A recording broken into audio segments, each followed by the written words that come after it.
And we're live in five, four, three, two, one. Let's get ready to go live in five, four, three, two, one. Let's get ready to go live in five, four, three, two. Let's get ready to go live in five, four, three. All right, we're looking good on the feedback loop, guys. I think everything is rocking out and jamming. Welcome to the Frank Monday Chinese McDonald's food review. A little bit warm for this vest, but when they're using air conditioning in the different places, I feel a little bit chill. A little chill. We got a very exciting show for you tonight, guys. Welcome to the transmission again, like Finnegan from the Central Dragon, Twilight Zone, Old Peking in the hotel. We've got the Chinese McDonald's, man. We're going to get our grub on. Our other guy, right? We're just here. We got Coca-Cola, Chinese Cola, and a bag of these foods. All ready for this. I washed my hands, and I am ready for the bag. See what's in the bag. Piece by piece. I think my microphone just cut out. We'll check it on the feedback loop. Let me double check it on the feedback loop. Okay, yeah, maybe that's. I had the noise cancellation on, and that makes it sound kind of weird. Let me double check it on the feedback loop. We got some napkins. We got a pineapple pie. Pineapple pie, baby. Pineapple pie. McDonald's French fry. Medium fry, baby. Medium fry. Check it out. Medium fry. Very nice. Very nice. Pineapple pie. Medium fry. Napkins. Looking good. What else we got in here?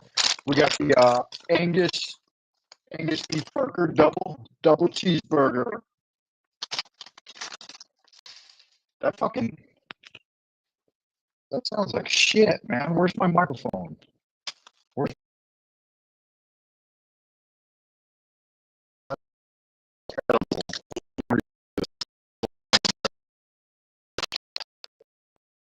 got a fish fillet?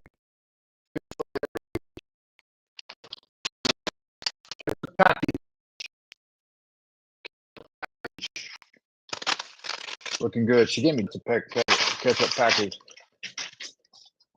Oh, come you, man. We're gonna rate this. We're gonna rate this stuff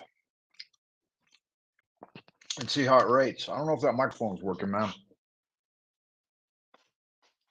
It sounds really staticky. Let me try this. Let me try and roll it back a little bit. See if that's any better. It sounds really staticky. I'm not sure if that's just on the feedback loop or if that's actually in the video.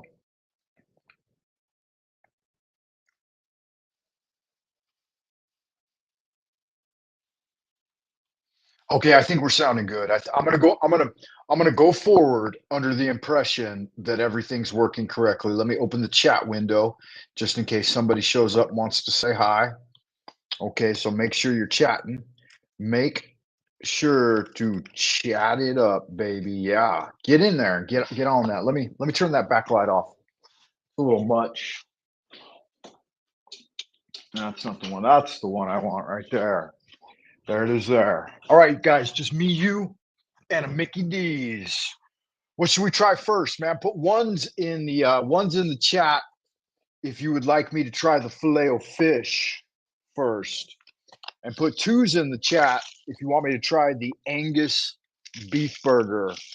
This thing is dynamite. I'm gonna go ahead and open it up, man. Let it air out a bit. Let's check that cheese. Let's get the wow, look at that, man. Can you see that? You really like to shove that McDonald's in your mouth, don't you?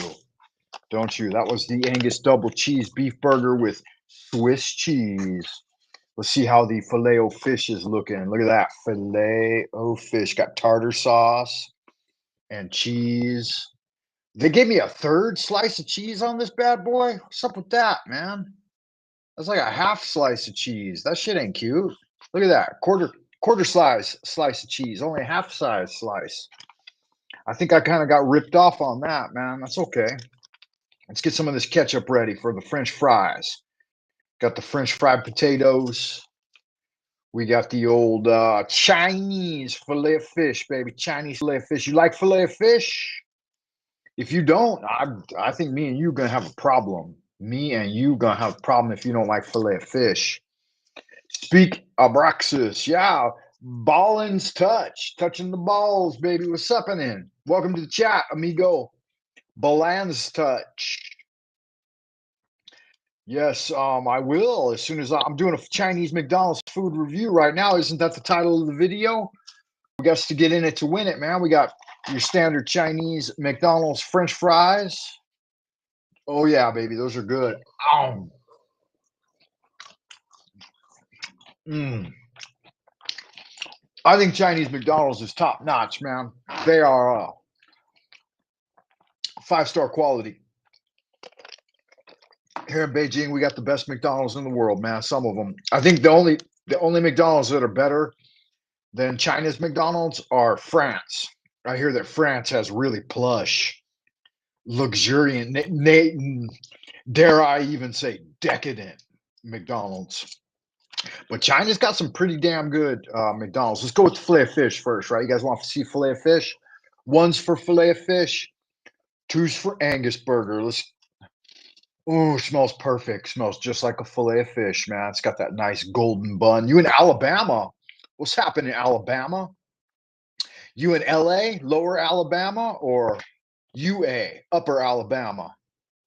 See what we got here. Ain't nothing finer than Mickey D's. That's what I'm saying, baby. Motherfuckers out there talking shit, and they're like, Frank Monday, why you always eating Mickey D's? I'm like, baby, I eat Mickey D's like once a week, maybe twice a month, man. I don't eat it that much, but when I eat it, baby, I motherfucking eat it. It is good. Got a Coca-Cola, ice cold Chinese Coca-Cola. There it is right there. Ice cold Chinese Coca-Cola, full sugar, man. Ain't gonna have none of that Coca-Cola Zero. That shit is nasty. Diet Coke, fuck all that. I want full sugar Coke, baby. Filet of fish. We're going with the filet of fish first, all right? Going in. Filet of fish. Chinese filet of fish, guys. Oh. So good. So good. You don't even know unless you do know. Let me tell you what the total price was on all this today, man. I got a medium fry, a filet of fish single, a double cheeseburger with the Angus beef and the Swiss cheese, right? Pickles, a pineapple pie, filet of fish, double cheese, medium fry, which is pretty big size medium fry too. Plenty of medium fries in there. And ice cold cola. You know how much I paid? $8. Approximately $8 US.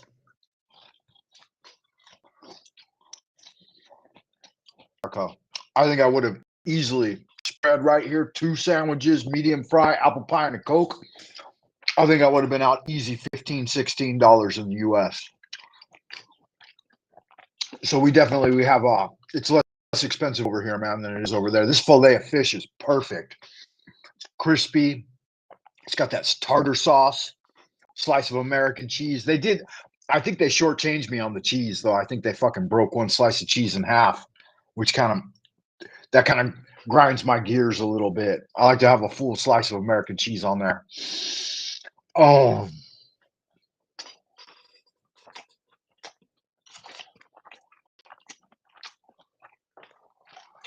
You have to excuse the chewing because that's just the way it goes, man. It's a food review. If you didn't want to see Frank Monday eating a hamburger, you shouldn't have tuned in, right? You should have went somewhere else. Yeah, so this guy's hanging out in Alabama. That's pretty crazy. Balanced touch. Hanging out in Alabama, man. I lived in Alabama for a while. I lived in Flowtown. Do you know where Flowtown is? Flowtown, Alabama, baby. Tuscaloosa, Muscle Shoals. You familiar with Muscle Shoals? I'm an Alabamian. I'm not actually from Alabama, but I did live there. My maternal grandmother's a Tennessean. She a West Tennessean from Shiloh, Tennessee. Dave knows what's up. Dave's like, hey, I'll eat some Chinese fucking Big Macs. What you talking about, baby? Dave, I appreciate seeing you out there in Happy Land, Dave. I hope you're doing well today, man. Good magic. Good looking out. We already said our prayer when I got my burger, man. I said my prayer before I did my order. I like to pray before I order. And then I'll pray again after I'm done eating. I don't know. Maybe I looked up Abraxas and seen that you was live. Yeah, that's me, man. Adoration of Abraxas. What's up? There it is. Double cheeseburger, man, with that Swiss cheese. I think it's Swiss cheese, or it might just be white cheese. Oh, McDonald's is some of the most scientifically engineered, perfect food ever created. Like, you'd be lucky if, like, space age food, if you're living in the future, like living on a spaceship or something, and you get McDonald's, that'd be dope.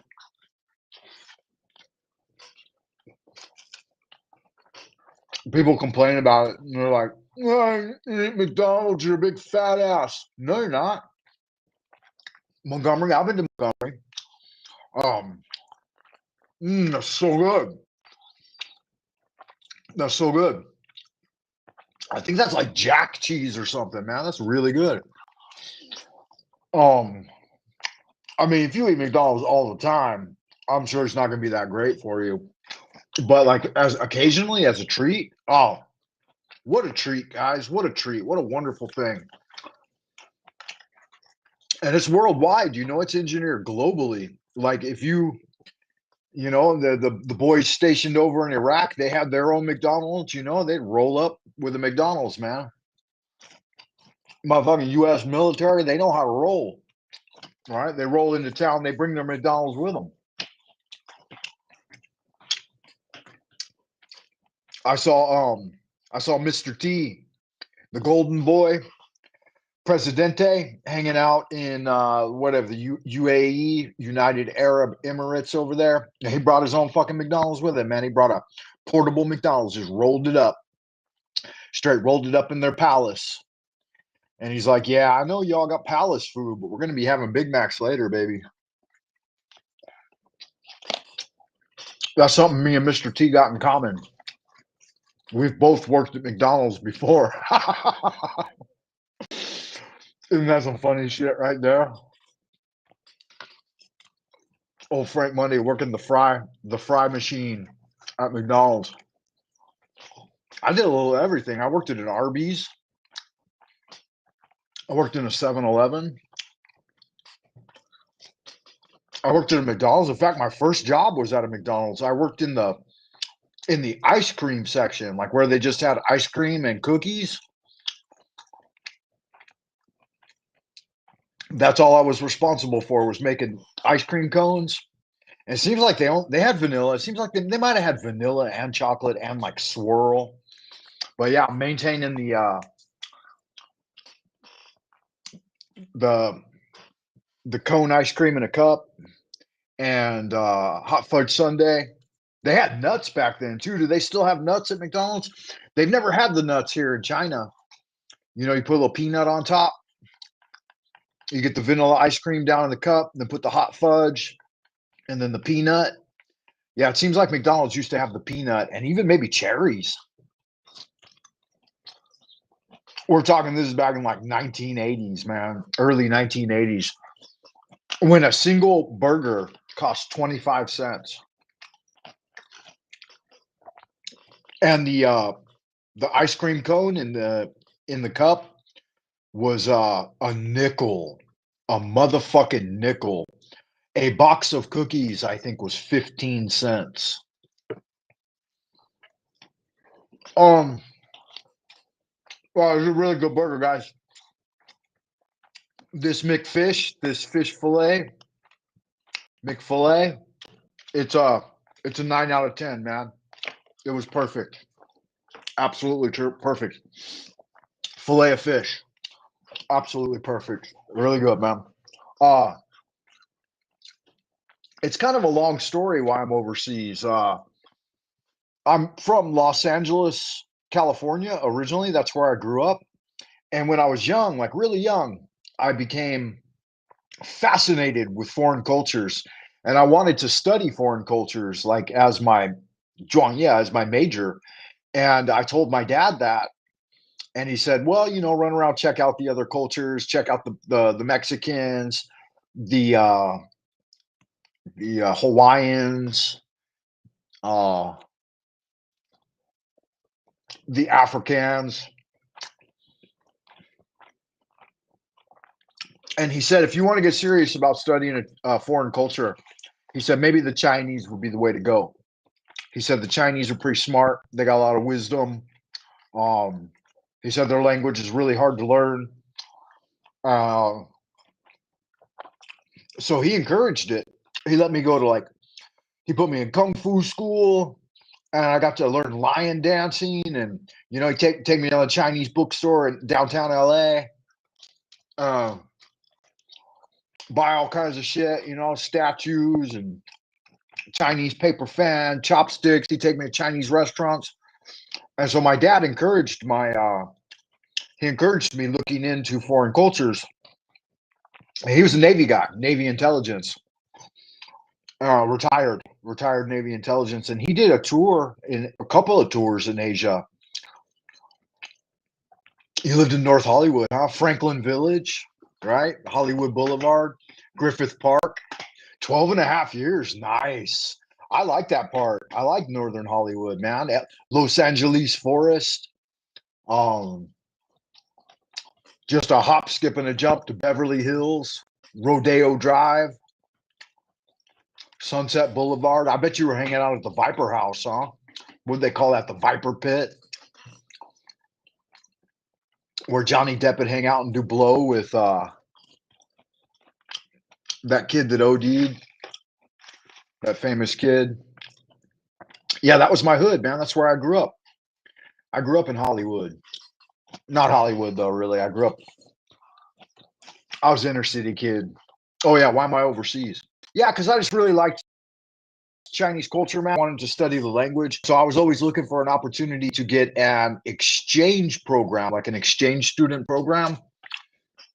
But I was in high school right after, it was a tense time between the US and China at that time. And so there weren't very many opportunities available. And in college, we didn't even or in high school, we didn't even have the Chinese language as an option, which bummed me out. And then in college, I was finally able to start studying Chinese. You worked in Burbank, huh? Nice. Yeah, I was able to start studying Chinese in college, so I just took it as an elective class. And I majored in literature.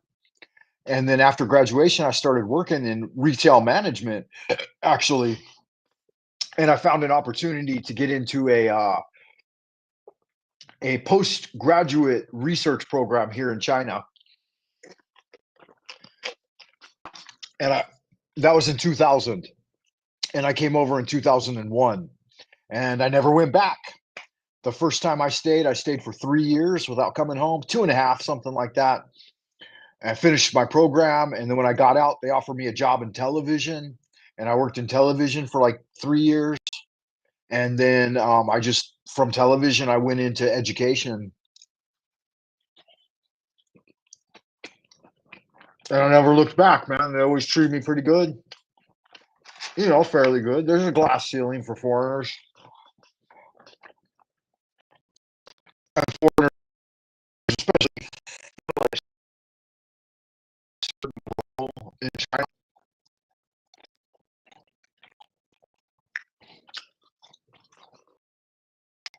So I'm disconnected. We get disconnected. Are we connected now? Yeah, it's disconnected. Damn it.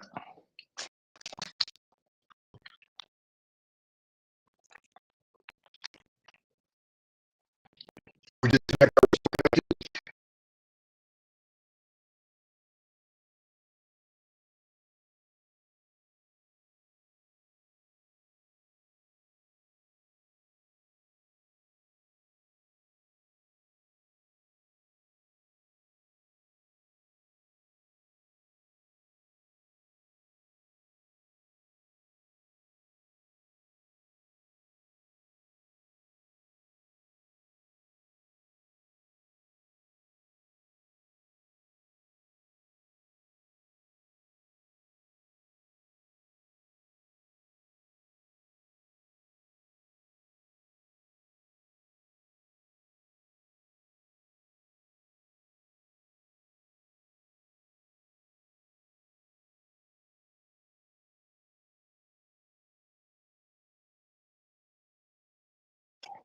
Are we back?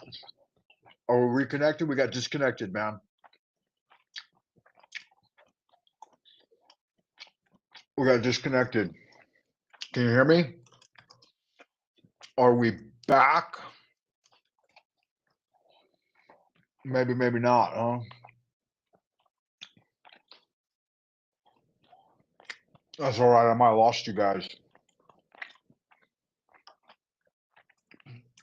It's kind of hard being behind the bamboo firewall. Broadcasting to you from the central kingdom of the celestial dragon, Twilight Zone Old Peking. Frank Monday coming at you once again like Finnegan. So if you've got a yen to expand your kin, then let's get zen with a little McDonald's, Chinese McDonald's food review, baby. Let me check this feedback loop. It says we're live. It says we're broadcasting. Yeah, we're sounding good. We're looking good. We're back. Yeah, we're back. All right, Dave. I appreciate that. So let me tell you guys, man, that fillet of fish, that's definitely a 9 out of 10. This double cheeseburger Angus burger, it's an 8.5 out of 10. The fries were all right. There were a few weak stragglers in the fries. You know, they're standard McDonald's fare. They don't really need to be rated. They're usually pretty good.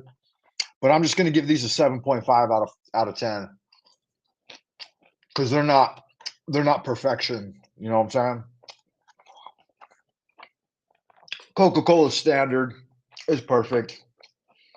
So if we average that a 9, an 8.5, and a 7.5, that's going to give us a solid 8, right, on the average. So an 8 out of 10 for tonight's dinner, guys. That's that right there. 8 out of 10 for Chinese McDonald's. Good stuff. Good stuff. I enjoy it. People make fun of me for eating McDonald's. They're like, "Oh my god, how dare you stuff McDonald's burgers in your mouth? How dare you? You stole my childhood with your McDonald's burger, your beef burger, your fish burger." And I'm like, "Motherfucker, tastes good. I don't know what you're talking about. Tastes good. It's got all the food categories, right? It's got the meat category, bread category, cheese category, and sauce category. That's like balanced food on the food pyramid, right? It's got all the food pyramid categories. Got the beverage category. I even got the dessert category over here, right? Dessert category.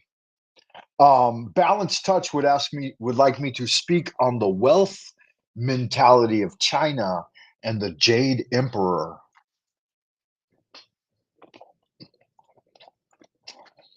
That's a very serious question for a McDonald's food review, but I think I can handle it a little bit. Um, can you speak on wealth mentality of China and the Jade Emperor? Those are two very different categories, right? Um, the Jade Emperor is kind of like a Taoist, like deified kind of godhead almost. So in Taoism, the Jade Emperor would be like the equivalent, probably, to Christianity's Jehovah, like Yud He Vahe, kind of a latecomer on the scene, right? And changed the structure of the religious understanding. Prior to the Jade Emperor is called the Ultimate Divine Pure One, which is actually Yunshi Tianzun. No, that's okay, man. It's fun stuff. I appreciate the question. So the Jade Emperor is kind of like a deity, right? Now, the Yellow Emperor was a man who ruled China in the Shang Dynasty. And there's more than one Yellow Emperor. The most recognized is the most recent, Chen Shilong. But all the emperors of China that are Han ethnicity would be called Huangdi or Yellow Emperor. But the Jade Emperor, yeah, he's one of the divine pure ones in the Taoist pantheon. And I would equivocate him with Jehovah. Whereas, like, Yuan Shi Tianzuan, I would connect him more with like the Elohim and like the original OG creator gods. Because now, does Jehovah appear in the very beginning at the start of the Torah? Because he might, right? But I think in the beginning of the Torah, they refer to God in the feminine plural as the Elohim, the creator of the spheres. Well, I might be wrong. I'm not as well versed in my Judaism as I should be. But yeah, I don't think there are direct equivalents between these deities. Now, wealth mentality, that's something else entirely. Now, if you're connecting wealth mentality to the Jade Emperor, you could do that because, according to traditional Chinese beliefs, if you live a good life, then you should enjoy what are called the three treasures of a good life. So, the three treasures are represented by the various stars in the sky. There's three stars at Orion's belt that represent the three pure ones of Taoism. And if you live a good life, if you're not a bad guy, if you're a good guy, then you should be able to enjoy health, right? Which was equivocated with good health and longevity. So longevity is the first one. And then the second one would be prosperity or wealth and good luck and fortune. And then the third one would be fertility and having offspring. So like, and spiritual fecundity as well, like spiritual offspring. So those are the three treasures, right? Health, wealth, and wisdom, essentially. So they're big on now modern China has changed a lot from its prehistoric and pre-Western influenced mindset. So the so-called official religion of modern China is actually atheism. But I don't think that Chinese people really buy into that. Like they tried to raise a couple of generations with the idea of scientific materialism as the ultimate truth, which is all right, but most people just don't believe it. Most people believe in intelligent design. Um, they're longing for some sort of spiritual expression. Many of them, millions, tens of millions, seek out Buddhism. There are millions and millions of Christians here, and they mostly have to practice in secret. Um, there are millions and millions of Catholics here. Here in Beijing, we have like 5 Catholic churches. Um,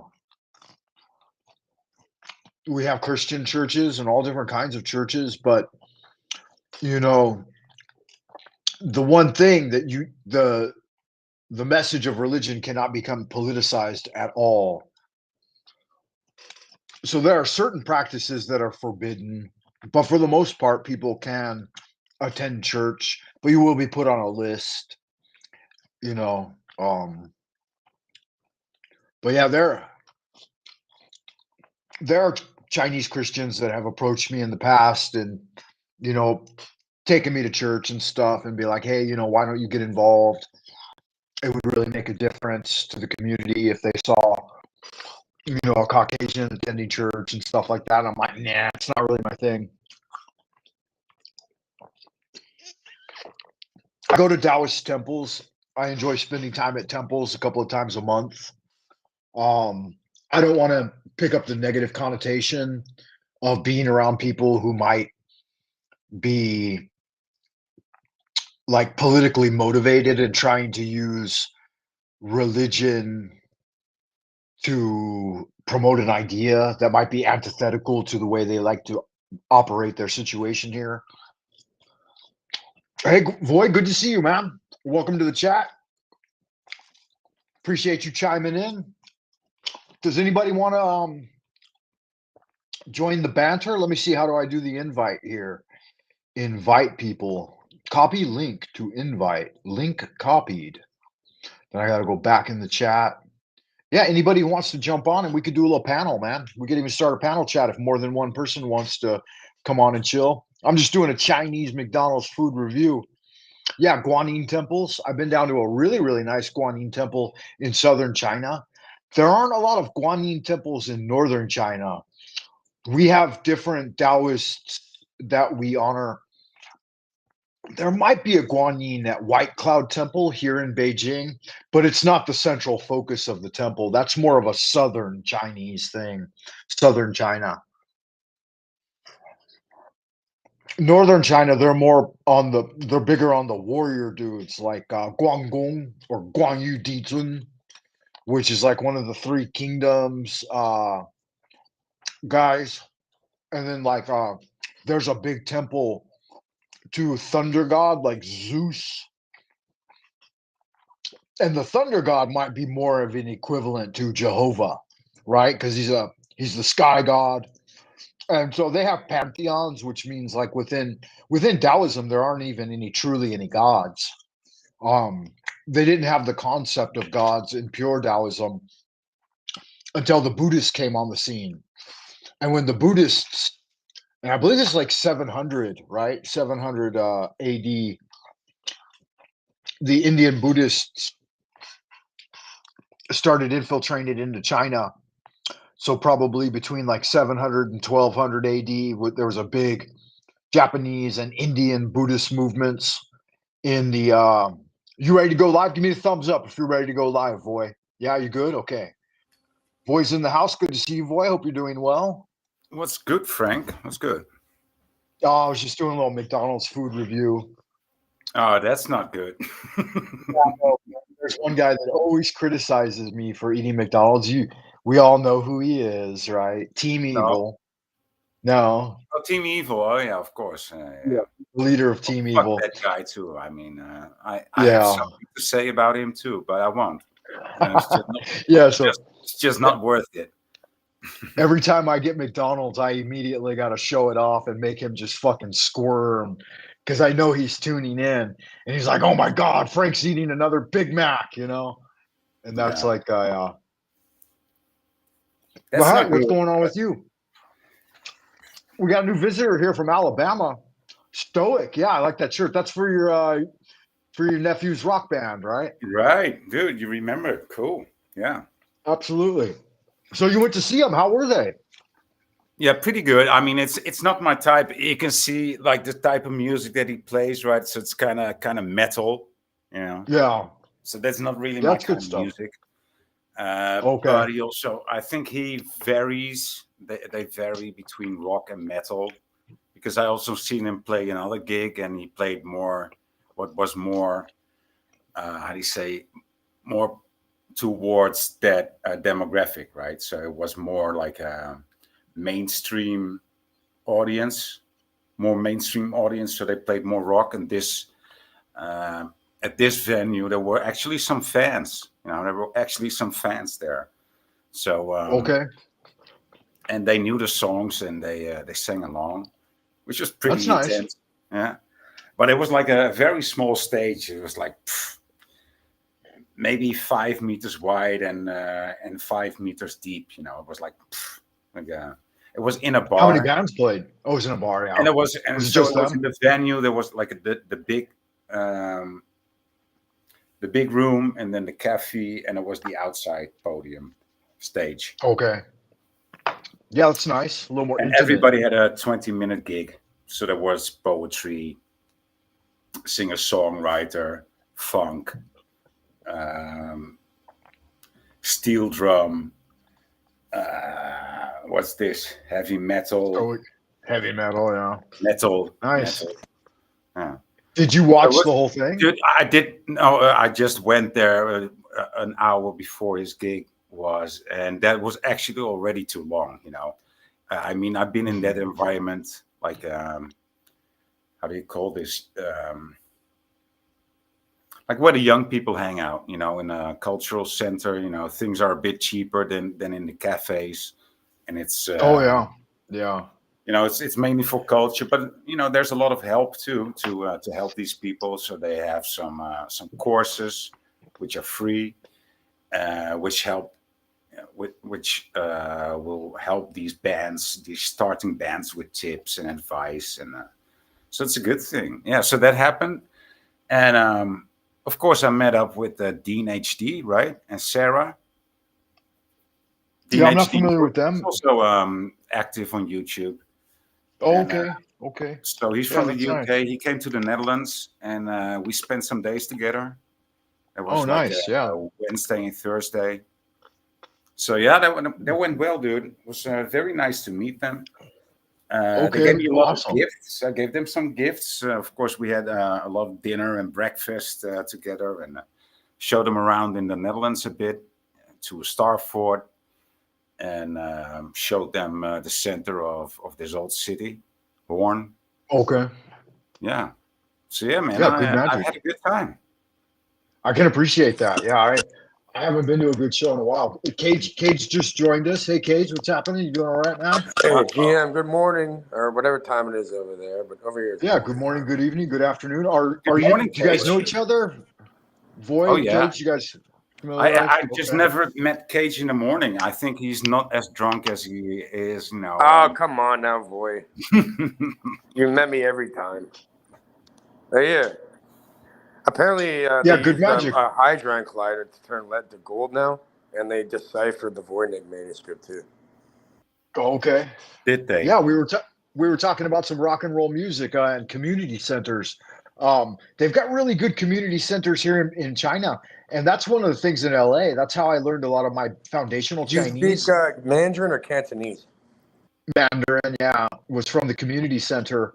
And they've got really affordable courses. I like community centers a lot. They're a good idea. Yeah. Where I grew up, they had a community center, and they had free boxing classes over there in the ring. Oh, wow. Okay. Yeah. Yeah, that's a good deal. A lot of boxers grow up in that way in community centers, and they learn to box and basketball. Well, in LA, once upon a time, I found in physical education class, I found this this bag of boxing gloves, right? I said to the teacher, "What? A bag of boxing gloves? Can we do the boxing? I mean, you teach boxing too?" And he was around. Well, we used to do that, for the higher up classes. I think I was about my favorite one. My favorite ones. 15 or 16. Stop talking too much, story. And I just asked the teacher, "Can we do boxing?" He said, "Well, not really, but if you really want to, and you can find some volunteers." So I said, "Guys, I mean, shall we go boxing?" Not everybody, but most of the guys were, "Yeah, why not? Just pumping around a bit." Yeah. So that was fun. Yeah, it's good fun. Yeah, we had full contact at our martial arts class. And then, of course, we did kendo, and we also did the Filipino sticks. But full kendo. Yeah, kendo. That's right. Mm-hmm. Full contact. Shifu liked to do it all. Or my little Sifu or my favorite sensei. Martial art is it's called Hapkido. It's a Korean thing. You ever heard of Hapkido? Yeah. Yeah, you told me something about it last time we chatted, Cage. I trained that since a young child, and I remember the guy had us spar with my brother, and I gave him a spinning back kick and almost nearly killed him. He was like, "No more sparring for you guys." Yeah, you got to be careful with that. Those back kicks can be deadly. Yeah, one thing with Shifu's full contact was you were guaranteed to get knocked out on your first class. First night in class, he'd black you out one time. So it was for the big kids. I wasn't very good at it, honestly. Yeah. One on the chin, right? No, I didn't go to full contact a lot. I get knocked out once and I'm done. I just like to do the forms and the meditation and the qigong and stuff. I didn't want to get into any fights. But, growing up in LA, you had to kind of learn how to defend yourself at least learn how to run fast, right? Oh, yeah. One of my friends was very fast. Well, one of my classmates was very fast at running. And one of his friends explained to me, "Do you know why he can run so fast?" I said, "No." He said, "Because his father used to hit him, and so he would run away." and his father would run after him, and that's he outrun him. In the end, he outran him. I was like, well, you grow up in the hood. You got to learn to run fast because you're always outnumbered, and you can't fight them all. You're better off just fucking flat-footing it out of there. So you learn like that Naruto style running technique, where you're bouncing, and you. What? So you put your hands backwards like a triangle and run like that? It's aerodynamics, right? Not for real, not like that exactly. For real though, you know what I do? I run towards it. Yeah, more like skipping like a kid. Let's play like that. I'm gonna run directly towards that shit, like lightning, flash, boom. Well, that's also a technique, right? When you're outnumbered by a group, take the biggest one on. Take the head man on, start fighting with him, and just you better be done quickly, because you can just after that there's a moment where you can either just rule the group or make a good escape, because they'll be so impressed by taking on the big one. It's dangerous, and most street fights don't last more than 30 seconds. They're pretty quick. It's not like boxing. Boxing, you got 2-3 minute rounds and. But I'll do a magic, Frank. I'll do a fucking magic trick, right? So I'll show them a smoke and a mirror, and then I'll do a magic trick with extended magazines for everybody. Everybody gets one. I got 33 of them. Yeah, I know that sounds crazy, right? Sorry. It does. No, it's all right. I was once ambushed, and then I was walking away from this one guy, shouting at him like, "What the fuck, dude? I'm not even gonna fight you. You're not worth it." And because I was talking to him, somebody took me from behind and just gave me the, how do you call this? The clench on the neck. Headlock. Yeah. The headlock. And they grab you so tight that you just instantly, almost instantly knock out, right? Right. Yeah. And then when I came to, this other guy started kicking me, and I was on the ground, and he was just a bit afraid to kick me because I was passed out, right? And I was just coming to. And I saw him coming at me, and I was like, okay, if you come at me, I've got the ground behind me, so I can kick you way harder. I can kick from the ground up. Yeah. I kicked him in the balls twice, dude. Kicked him so fucking hard that he just... That's game over right there, yeah. Yeah, I think there's a spiritual element to combat when you get engaged in it. And oftentimes I think that... like Bruce Lee might say this, that if you defeat the fight within, then you won't have fights outside. And our Shifu had this saying, and I think it was based on Bruce Lee. He said the best fighting is like you go through levels, right? Various levels. Yeah, we could go off cam. It's a little better, maybe. The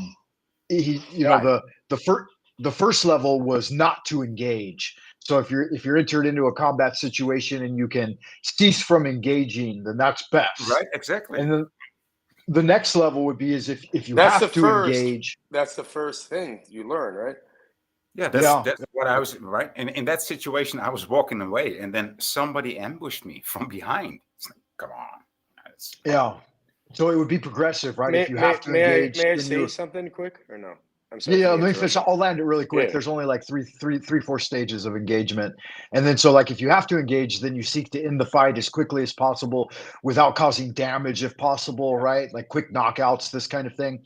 And then if it goes too far, then you seek to injure, right? Like maybe break bones or cause, pressure point injuries and stuff like this. And then if it's extremely violent and you're pushed into a corner, then you can maim. And then the fifth stage is if you have to, if it's kill or be killed, then you have to kill. Yeah. But you should be restrained in your application, especially if you're a higher level martial artist, right? Like if you're a martial artist and you train routinely, then you can go through these levels. You don't have to necessarily hurt people. You can end it in a much more peaceful manner. But yeah, anyway, I thought I would say that. So go ahead, Cage. You wanted to add? Yeah, I'd like to add, and you're completely correct, Frank, right? True martial artists, they want to disengage in a way so you protect yourself and the other person trying to hit you. Yeah. So, I learned this like with the person who taught me. It was a very private lesson. Like there's only a couple people, maybe a few people in the lesson. And there's a guy named Tommy, right? He was like an older. I was a little kid, and there's a guy named Tommy, right? And he's like, put me into, the practitioner. He's like, he made me. He's like, put me into any hold. So what I did was like, I put him into a fucking stranglehold, and the guy turned cherry tomato red in the face and that, and we put him to sleep. Even when I was a little kid. He's like, you think you're tough, kind of thing, Tommy? He's like, yeah. As a little kid, we kind of knocked him out through a sleeper hold. And then he's like, okay, now Tommy. So he's like, Tommy, put me into something. So he put him into a full Nelson to the guy who's teaching. And you know what happened? All of a sudden, his legs are parallel to the ceiling. Yeah. That's no fun, huh? Yeah, it's like, what the fuck? You should have seen the way out of nowhere, too. He's like, yeah. Well, yeah, we know everyone's favorite Tommy too here on YouTube. It seems like I'm not talking about that. No, guy. I know you're not. But it brings him to mind, and it seems like he's a bit of a sadist. Like he really wants someone to just beat him up really good one time. I think he's kind of. No, that's a masochist. That's a masochist. Okay, that's right. Yeah, masochist. I want to give a real quick shout out to Hugo. Hugo's a Parisian gentleman in Paris, France. So everybody say hi to Hugo. He's in the chat right now. He's saying hi, Frankie. To Hugo. How was work? Yeah, Hugo Audaz. He lives over there in Paris, so he's nearby to you, boy. Yeah. So if you say hello in French, I don't know how, but yeah, if you know how. Bonjour, je m'appelle Cage. Comment ça va? Ça va bien, merci beaucoup. Tu ne parles pas de français? Yeah, good magic. Yeah, my French is pretty bad. You guys know that. Creek Mary, she's an American, right? She's a Native American, as far as I can recall correctly. And good to see you, Creek Mary. Shout out to you. Thanks for stopping by. Good day, Creek Mary. Today, the man who taught me, or the being that taught me, if you want to call it a human, was they own a giant concrete company. Yeah, construction workers really like martial arts. That's one of the things they really get into, because there are a lot of physicality working in construction, And they pave like all the hospitals and schools and stuff. Yeah. Okay.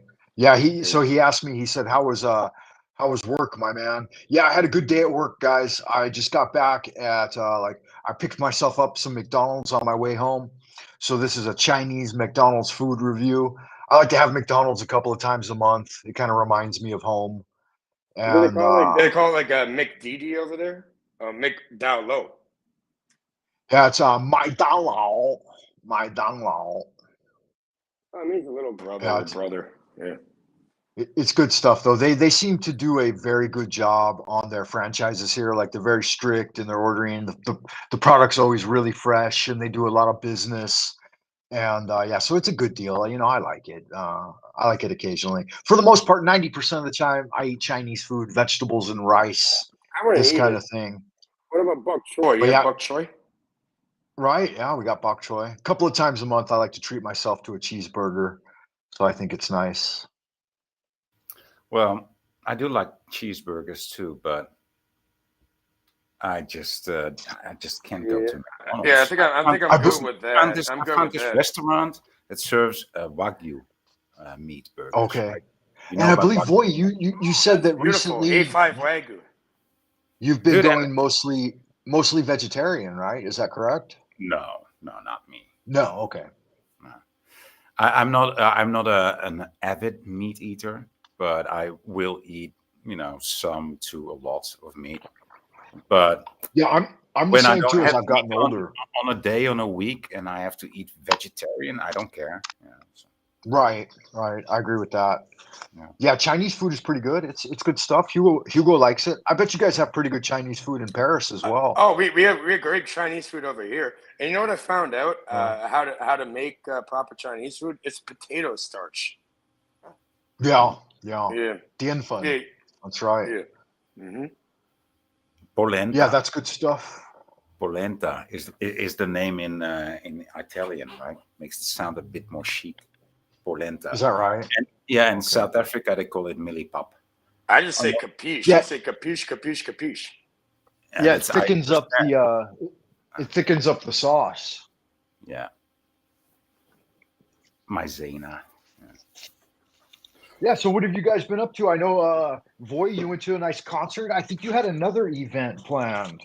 I forgot exactly what it was, though. No, there was meeting up with Dean and Sarah, right, from the UK. That's right. That's right. Oh, really? So you guys linked up? Yeah, that's cool. I spent 2 days with them. You know, pretty good meeting them. I mean, they're a lovely couple. Since 2 years, they met at a protest, I think.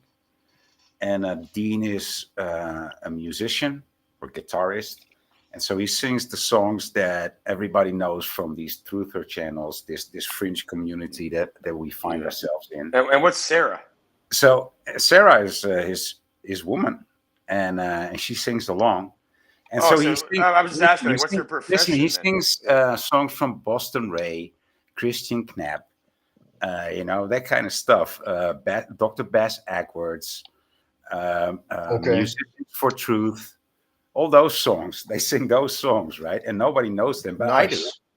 I do. And that's kind of beautiful and magical. And so we had some good times in Horn. I found this camper place that was like in the middle of the harbor and also in the middle of the old city. And it was actually budget price, 20 for a night. Good magic.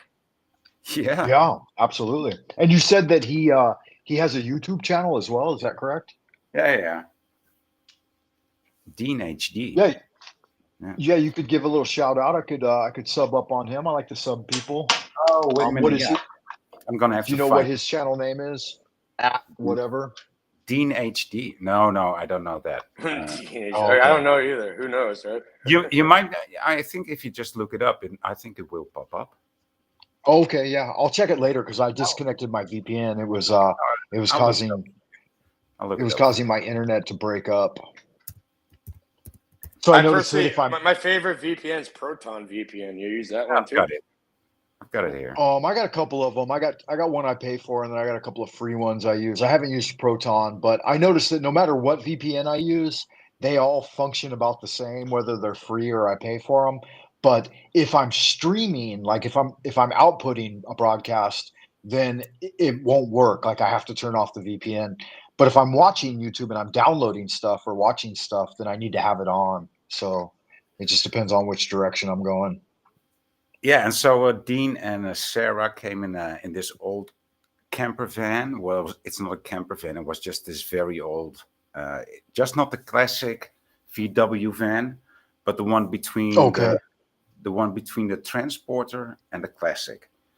So it's like and it was like high on its axis, and it was painted army green. Yeah, so it's still in the bus shape or the square back kind of wagon shape. Very square almost. A bit Soviet look. I think like 80s, like the model of the 80s. Yeah. We had a lot of those in California in the 70s and 80s, and even from the 60s. People were still buying and trading the ones from the 60s. Yeah, absolutely. And that was like the definitive automobile for the hippie generation. I mean, that was their thing. Yeah, in Europe, it was the Citroën. They had one. Okay. Yeah, you'll have to look it up. Citroën van, classic. It was made out of ribbed steel. Steel, Yeah, it was a great little car series. They had a small engine, so it was easy on gas. Right. And affordable. It was, and it's called the people's car, right? Volkswagen. Yeah. So people enjoyed it. We had a lot of those in our neighborhood. Autobahn. The Autobahn. Yeah. The highway. Right? Yeah, good stuff. Yeah, Hugo says good magic is the new right on, man. Yeah, I like that. We're gonna have to make that happen. That might take some serious work, though. Some real serious work. I could show you guys actual real magic, though, like live. Yeah. Yeah. I'm not even joking. Yeah, no worries. Yeah, what else is going on with you guys? Have you been engaged in any interest? Well, let me tell you about some good magic. Tell me. Good magic. Okay, so when I was young, there was this painting. There was always this big painting on the wall, like I remember, Voy, you showed it. You showed the painting. Remember, you still have it. No. Oh, it's a different one. It's a different one. Yeah, when I was young, there was this actual oil on canvas painting by an official artist. It was always on our wall. Once upon a time, back in the day, and my father and my mother got it from this artist who never sold anything, never gave any painting away, but this was the exception, right? So he gave this painting to my father and mother because I was born, and my mother and father were together, right? So he gave us that painting. Beautiful. Yeah, and so once upon a time, my father needed money. And so he gave this as a pawn. It wasn't a pawn shop, but it was just with a friend, right? So he loaned some money from this friend, and he gave that painting as I don't know how you say that word in English, as a pawn. Well, you know what I mean, right? Okay, yeah. So he I know. Until he pays the money back, that painting is for the loaner, right? Right. So right. what is it? So it's under duress. Yeah, he pawned it. Pawned, right? Yeah, like you do to a pawn shop, right? Right, correct. And so, so now his collateral. I don't know how you call it, but a pawn shop, like in a pawn shop. Yeah, same. Yeah. And so now the man gave that painting to his son. The son had it in his home, but he wants a different interior, right? And he's cleaning up. And so the sons and daughters of the actual painter wanted to buy it for 500 euros. And that was cool for him. But then this man came with the idea, well, it doesn't actually belong to them, because the painter gave it to my family. So he's 92 years old, but he still has the clarity of mind to say, nah, I first should ask my mom, right? I first should ask the family. And so my mom called me up. She said, well, if you are willing to pay 500, it's yours. And I'm like, wow, it's something I never imagined. But I know the painting, and it was like, it's so grifted in my memory, right? It's such a classic for me. As I grew up seeing that painting on the wall for 7 years. And if I recall correctly, I believe the original pawn was for like something like $5,000, right? Well, this was $4,000. My father pawned it for $4,000. Yeah. Oh, wow, yeah. And so I was offered this, and I got the money. I've got it laying around. So I was like, yeah. I didn't even have to think about it. Well, I thought about 3 seconds about it, and I said, yeah, I want that for 500, of course. And so that happened, and I was so glad that this man had the clarity of mind to think about that. Right? He could just have sold it for 500 and be done with the whole deal. And he also reframed it in the meanwhile. So, reframing it is only 500, I guess. Hey, Voy, look at like NLP, Neuro-Linguistic Program. I actually made like a whole thing about this recently. Right, NLP, mental reframing, right? Yeah, I was curious if you had an opportunity to have a look at it and like check it out and see its current condition and stuff like that. Oh no, I'm pretty sure it's still in pristine condition because and even though I might have to clean it, but nah, that's just arbitrary. I want the painting, and so I said to my mom, make the deal. 500. When do you want it? Where do you want it? But some things cannot be bought, right? There's some things that are not worth any monetary value. Right.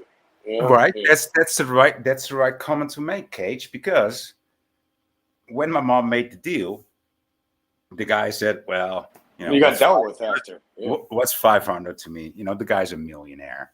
So he said, what's 500 to me? But even if I had no money, what's 500 to me if I had nothing? I just get it. I just get it for free. Oh yeah, that's they nice. better, that's but it's not free. You know what? But you paid attention, right? Yeah. Mm-hmm. Is it oil on canvas? Yeah. No. There's nothing in life is quote free because we always pay our attention, right? But still, I mean, isn't that the beautiful story? I didn't expect it. It just rolled on my path. Like what? Yeah, absolutely. Oh, it went into your hand. It's great magic. Yeah. Excellent magic. I was sitting on the bench with my dad at the park that we go to, the Bills. And, he was like kind of upset and sad because he's like, I don't want to die alone. And he was like looking for something. Right? Like a proper woman to be with and to build with and all that. So like, Dad, put your hand out. Right? So he put his hand out. And it went directly into his palm, through a wish, through a dandelion, when it starts spreading seeds around in the air. So, right. Yeah, so it magically somehow floated directly into his palm. And you know what happened later? Like, a few days later? He found what he needed to find. And they're still together years later. And they're doing great. Yeah, that's good. That's good. That's always a lovely magic, thing. Right? Yeah. Yeah. People need that kind of magic in their life. Yeah, but you get no credit for it. I don't want credit for it either. I shouldn't even be talking about it. But, like what I do for people is like unseen and unbelievable. And I get zero.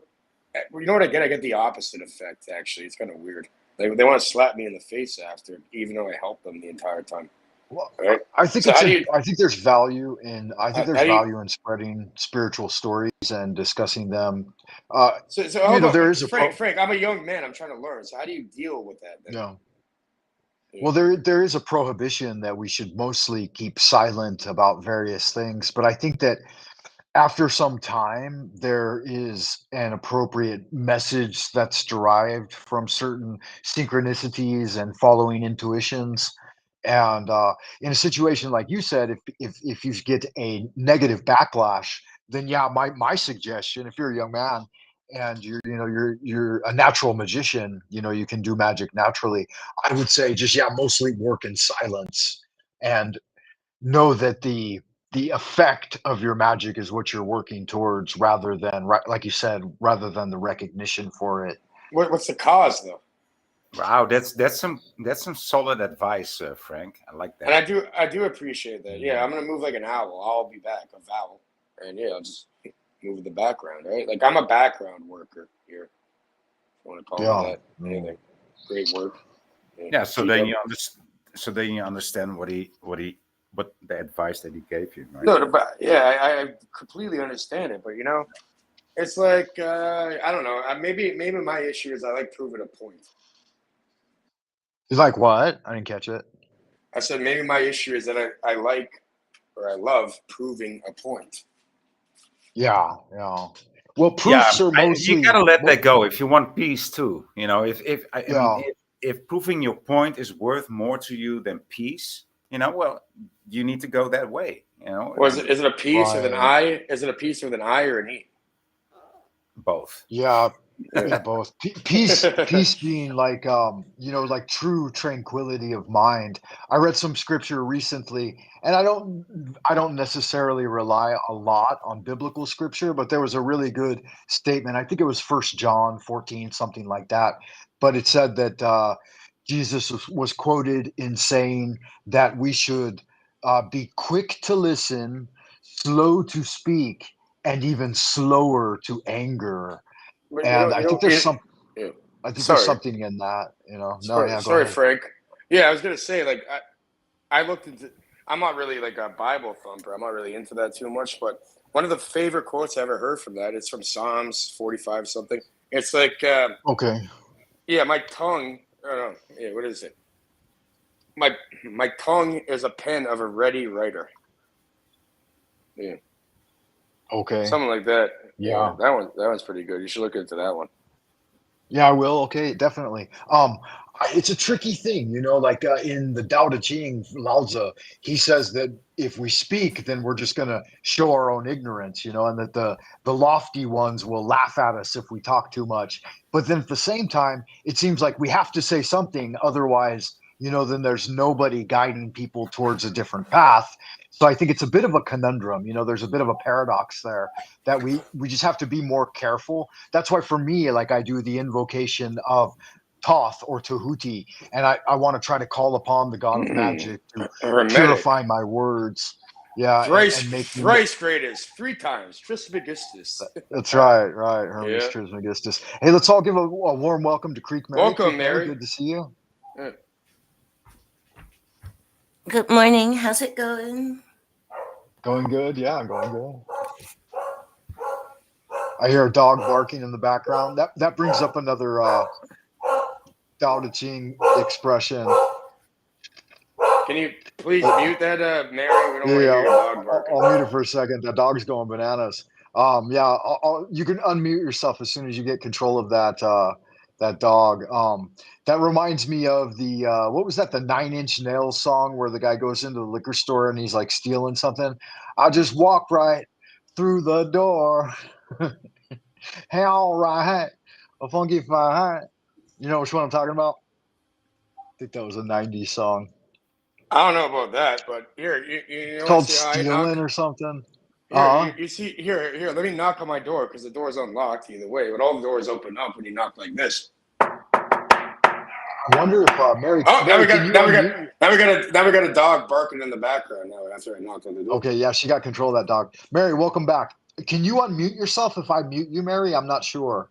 This works different than StreamYard. Testing. Mary? Yeah, I can hear you now. Mic check. Oh, it's back. It's back again. Yeah. Let me try. I'm gonna mute. I'm gonna mute you, Mary, and then see if you can unmute yourself. Void, do you know whether or not, like, if I mute you, you can unmute yourself? Okay, I'm not sure. Anyway, I'll unmute you, Mary, as long as that dog's gonna chill a little bit. Maybe we need a triple knock or something. Testing. Dogs are good people. Yeah, I can hear you. Dogs are good people. I enjoy them. Oh, it's my sister's dog. She forgot I was here. I scared her. Okay, yeah, that'll happen, huh? I woke her up.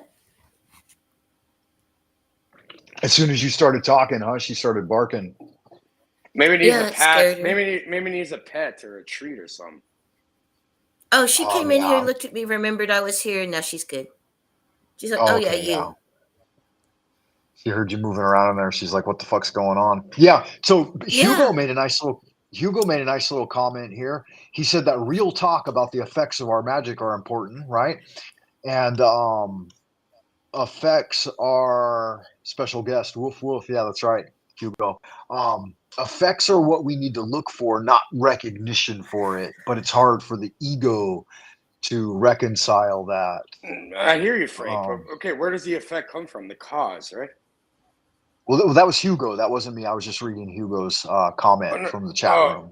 Oh, yeah, I wasn't paying attention. I'm just talking to you, right? Yeah, no worries. Yeah, sure. So where does the effect come from, or the magic come from? Causation. It's varied over the years. Like if we go all the way back to the ancient Greeks, then they thought about this whole realm of preforms, and then like the interweaving of love and strife, and they had the 4 Kabbalistic elements, and so a lot of it was elemental magic and starry magic and magic of the celestial spheres. Okay, but isn't there like 22 paths or something in the Sephira? Yeah, I was trying to bring it forward a little bit. So then later on, the Hebrews brought forward the Tree of Life and the Sephiroth, and then more recent, we have angelic magic and people who like Christ and Moses were empowered directly by God's energy, right? Like the God force. And then, like, if we get into the shamanistic traditions, like with Mary, maybe some elemental magic, elemental beings, some spiritual forces, like the spirits of your ancestors, and even the Chinese would embrace that. But our most modern interpretation, like if we consider the Hermetic Order of Golden Dawn and Aleister Crowley and some of the guys who worked on that type of magic, they believe that it was most directly related to the wizard's will, right? Like the will of the magician is what they would say is the catalyst. So Or yeah, I like mean, when you you have direct different chi. explanations. I think they're all right, you know, and they're all right in their own way. Well, you know when you direct chi in martial arts, Right. the chi power, the chi energy that can just because I took martial arts for 2 or 3 years, Oh, did you really? Sure. and that was Wait, hold on. What yeah sort of martial art? What martial art? What style did you learn? taekwondo, and then I took a little bit of kung fu after that, What sort of kung fu? and Because that's kind of broad, right? oh, it was just like YMCA rec room kung fu. Okay. Um, Well done. Well done. yeah, but that was remember the exercise where you hold your hand out and you have somebody try to pull it down and it comes down easy. But if you imagine like your arm Oh, is a water hose yeah. and then the water is coming out full force There's and then no it's moving harder. that. You can have you can have like Yeah, 12 people hanging off the arm and it's not moving anywhere. yeah. You know. But it's a matter of the energy that you have that you are able to channel through your own body. And I always say that like I'm just a conduit for energy and whatever else. And that the more you are able to focus that and to channel that energy is Yeah. what I believe causes magic. And like when you curse somebody, just like whenever Dr. Emoto talks about the water energy, how your intent and your will and your Water energy memory. can, yes, Mm. well, how can affect it. For example, if you send, I hate you toward the water, it will become deformed, as opposed to if you say, I love you, and it will form the beautiful crystals. But to I me, think it's that's ineffable. Right. my, It's beyond words. You can restructure with your mind. I've done tests on plants. yeah. Yeah. And to me, that's what you do. And the better you are at that, and some people are just naturally that way, then that is what makes the effect, is that force of energy, that will, that chi, and that's what comes through you. And you either curse people or you can bless people. Because I've Well, done I like what both. if you only have a hammer, everything's a nail. And now I look at it like a hammer. I could use that to bludgeon you, or I could use that to help you build a home. You know. Yeah. Yeah, And it it's key. depends on how aware you are that you even carry a hammer. Right. And in situations like this, where we're having a philosophical or spiritual discussion about it, I would like to reflect on Carlos Castaneda and someone was trying to say it the other day in a panel chat. I think it was in one of Jack's panel chats, and he mentioned The Lord of the Flies, which is a book I haven't Yeah. studied in a long time. So Oh, I the didn't Lord of realize the reference. they made us read that in school. Like Beelzebub.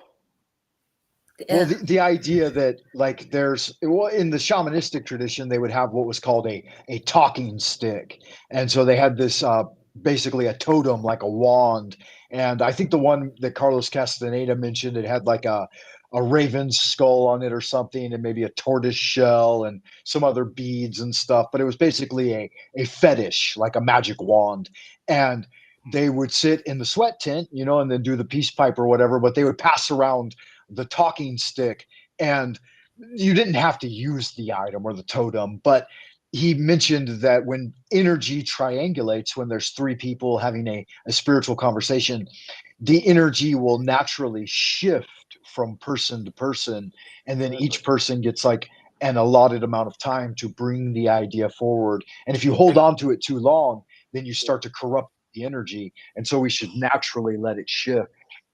Okay, yeah, I see what you're saying, Frank. But yeah, like bringing up Lord of the Flies, right? It's a book, right? Remember Piggy and all that in that book, where they killed Piggy after. But yeah, for some reason they forced us to read that in school, where I'm at. But now they banned it, and Oh, they did. yeah, they banned that now. It's no longer in educational systems. But A little too violent, I think. Yeah. Yeah. So Beelzebub, right? The Lord of the Flies, Beelzebub, which is one of the 7 princes of hell or something, and that's what they're trying to feed to children. And okay, it's fascinating. When I came back to my dorm room tonight, there was a fly hanging around in the room, and when I opened the door, I immediately I had to shoo him out. Like it took me several attempts I to get corral flies. him I get flies and like shoo that him too. out of the room. Yeah, I get flies like that too appearing on the wall. You know what I do to them? I don't even kill them. What I do is I capture them in my hand, out the air, and then I release them outside.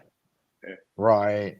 Yeah, I had to shoo him out of here because I didn't need him hanging around. Remember, like the Karate Kid? He's like, okay, wax on, wax off. Oh, use chopsticks and fucking grab the fly with a chopstick. Yeah, Mr. Miyagi, right? Mr. Miyagi. Wax on. We used to have Mr. Miyagi over here. Wax. He was awesome. Hugo says, strong will to direct our actions and intentions, strong will to resist other entities' intention to control us. I think that's a good point he brings up. I watch a lot of socio things like interpersonal relationships play out at work. And one of the things I notice is sometimes people will like project weakness like in themselves and then try to get other people to buy into it, like and I mean this in part, like to be overt in the example is like they want to be lax in their job, right? They don't want to be diligent, and so they make hundreds and hundreds of excuses as to why they should do this and why they're justified in doing it, why they think other people should do it. I think it's a modern trend among Generation Z. They're calling it quiet quitting. Have you guys heard about this? No. Okay, I'm wondering, Frank. Casey would like to join here. She's a great person. It's her birthday actually today. If you have no issue with her joining, she'll hit the link. Is that okay?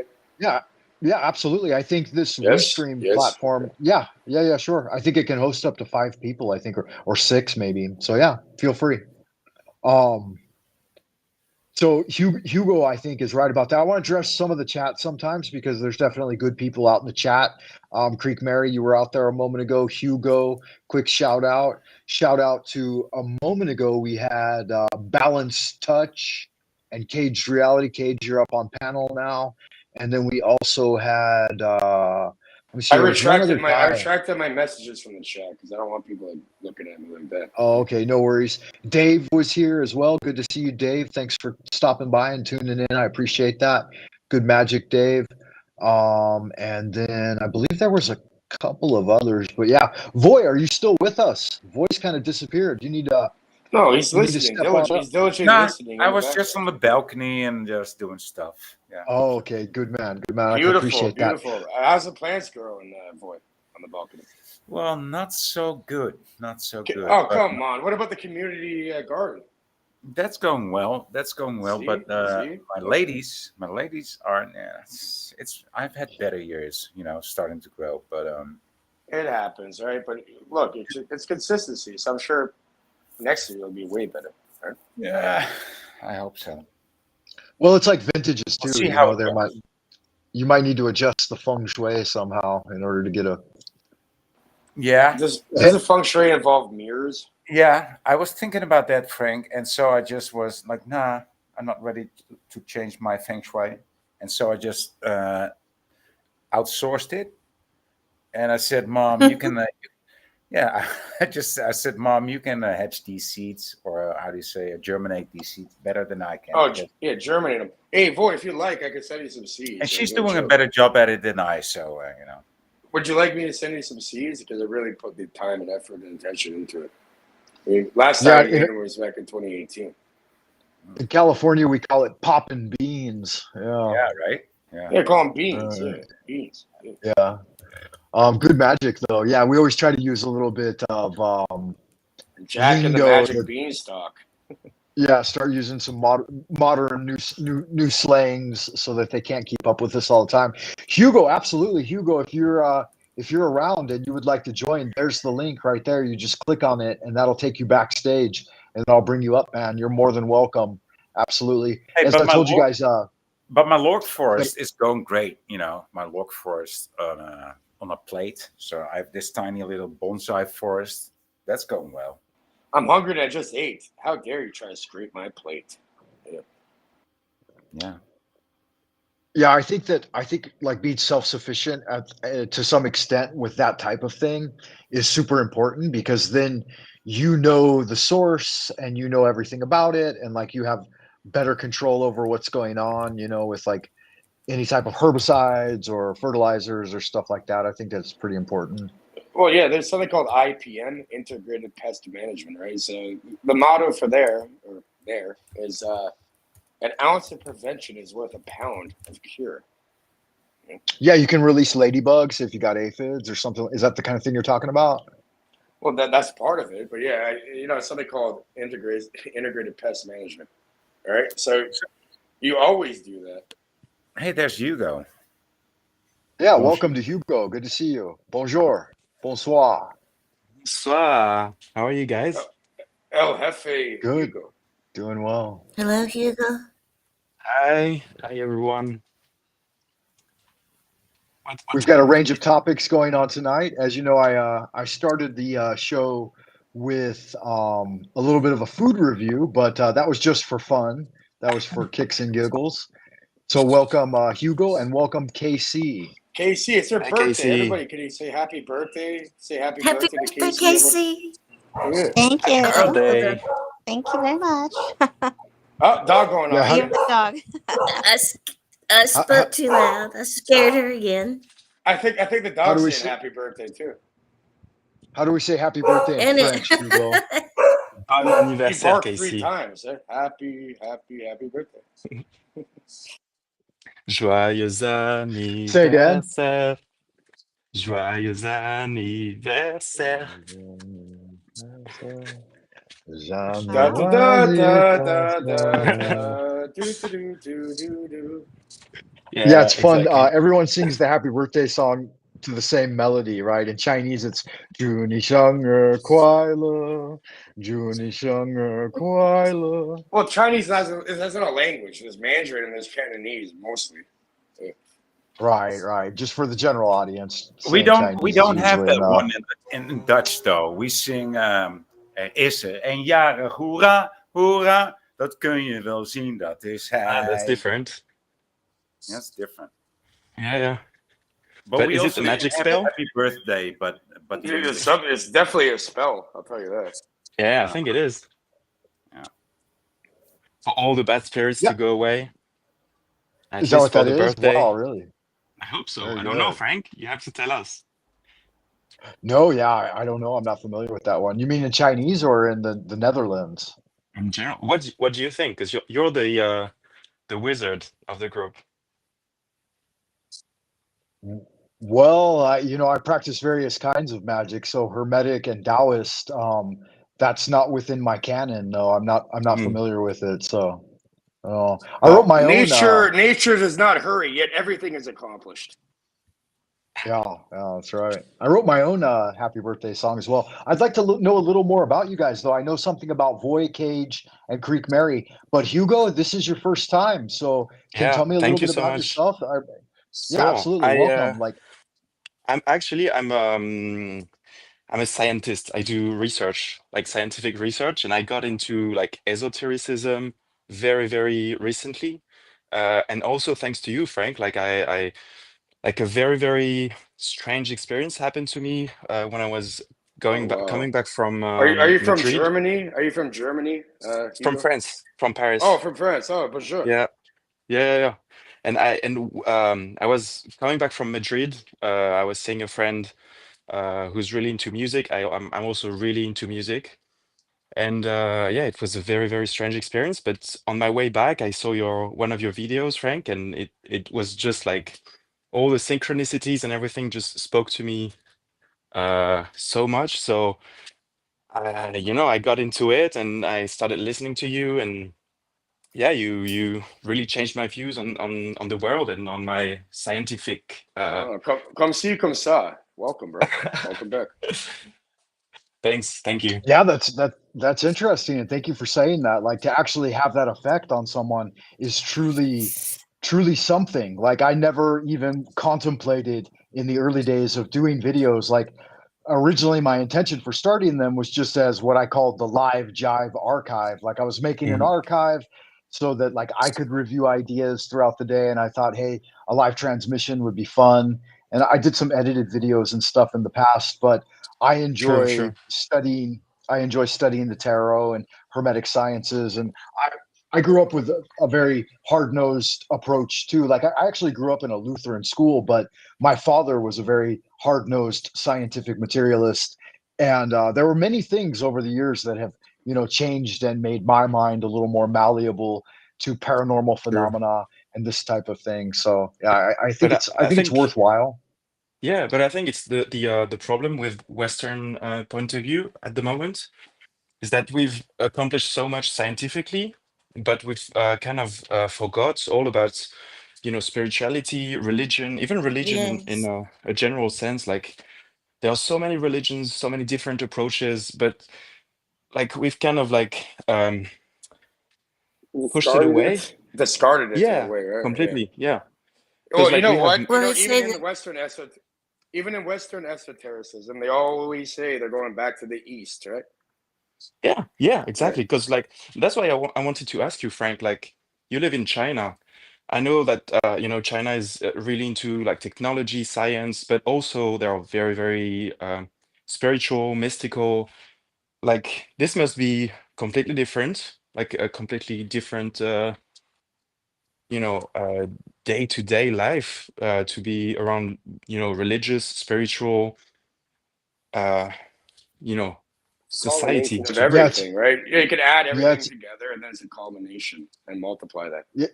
it's interesting how they're trying to reconcile the two, because they're latecomers to the technology scene, and most of it was Yeah, introduced from the West, yeah, and they took it on as a bit of a a response and a challenge. safeguard. Yeah. Yeah, But challenge they've Hmm. exactly. managed it so well. They've managed it so well. Now they tamper with nuclear physics, propulsion. They're into the ISS as well. Like they're actually rivals to the US, like technologically speaking, and they've like outthrown Russia, I believe. Well, my old Sherfu, he said that there was a great danger in teaching the East the secrets of the West, because he said that their mentality, for a long, long time they've had something much closer to a hive mind and far more Hmm. insect like than the West, because we're very individualized, right? Oh, true, true, And true. Yeah. he said by teaching Success. them this, we're basically like waking up a mechanized anthill, and that they would be able to overtake us very quickly with these same tools. And so Hmm. yeah, Like it's definitely something. human AI, Like what? Well, Sorry? almost like human AI. They Oh move yeah. as one, have one mind. Yeah, so I say they do I'm they from Canada. I'm from Canada, right? So I they say function a great A. extent like that. I Yeah. say A, and then I point to my eye. Yeah. Yeah. Well, and one of the aspects that I think, one thing that can't be usurped from the Chinese people, like their sense of Taoism and then their integration of Buddhism and other forms of spirituality, is something that's so deeply ingrained in their daily life that, Yeah, yeah, you have large droves of people getting up every morning, moving about and doing calisthenics and qigong, and then they have three square meals, mostly vegetable based, vegetable and grain, right? And they're very family centered and family yeah. oriented, and live in extended generational families. And I think this is something that, even though they tried, right, like they really tried hard during the revolution to break up Mhm. the core family unit and make people more and more increasingly reliant on centralized government That's as the perfect. family, so to speak. Exactly. Yeah, If you break down the family structure, then you're very easily mind I controlled, agree. I agree. and It's socially like but they're engineered. Yeah.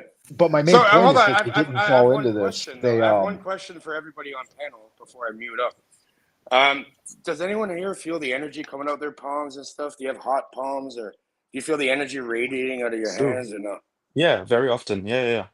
Yeah. Like Yeah. meditation, Yeah. and also like this is weird because I discarded it very much as a scientist, and as a I didn't grow up in a religious family. I grew up in France. Like it's very much the Western old Western mind, and now I pay attention to all those little things, listen to sounds, how my body feels, how I went to church for the first time in a few months and I cried. This was like I think there is something, and I feel like it's sad that Oh, it's always there, my friend. It's yeah, there it is. as It long as you is. pay attention. Yeah. Very Yeah, secularized to society, right? Yeah. Okay, Hugo. Before we go too far afield, though, I also wanted to say hello to KC. And KC, if sure. whatever you'd like to tell us about yourself, maybe tell us a little bit about you. Yeah, sure. Well, thank you for having me back. I've been here before, Frank. You've Have always had you? one. Yeah, Cage introduced me to you. Okay. Was I So drinking?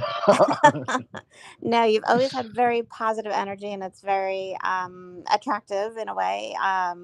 Just your energy is attractive like a magnet. So it's nice to be here with all you. I'm from the United States. I'm interested in the tarot, astrology.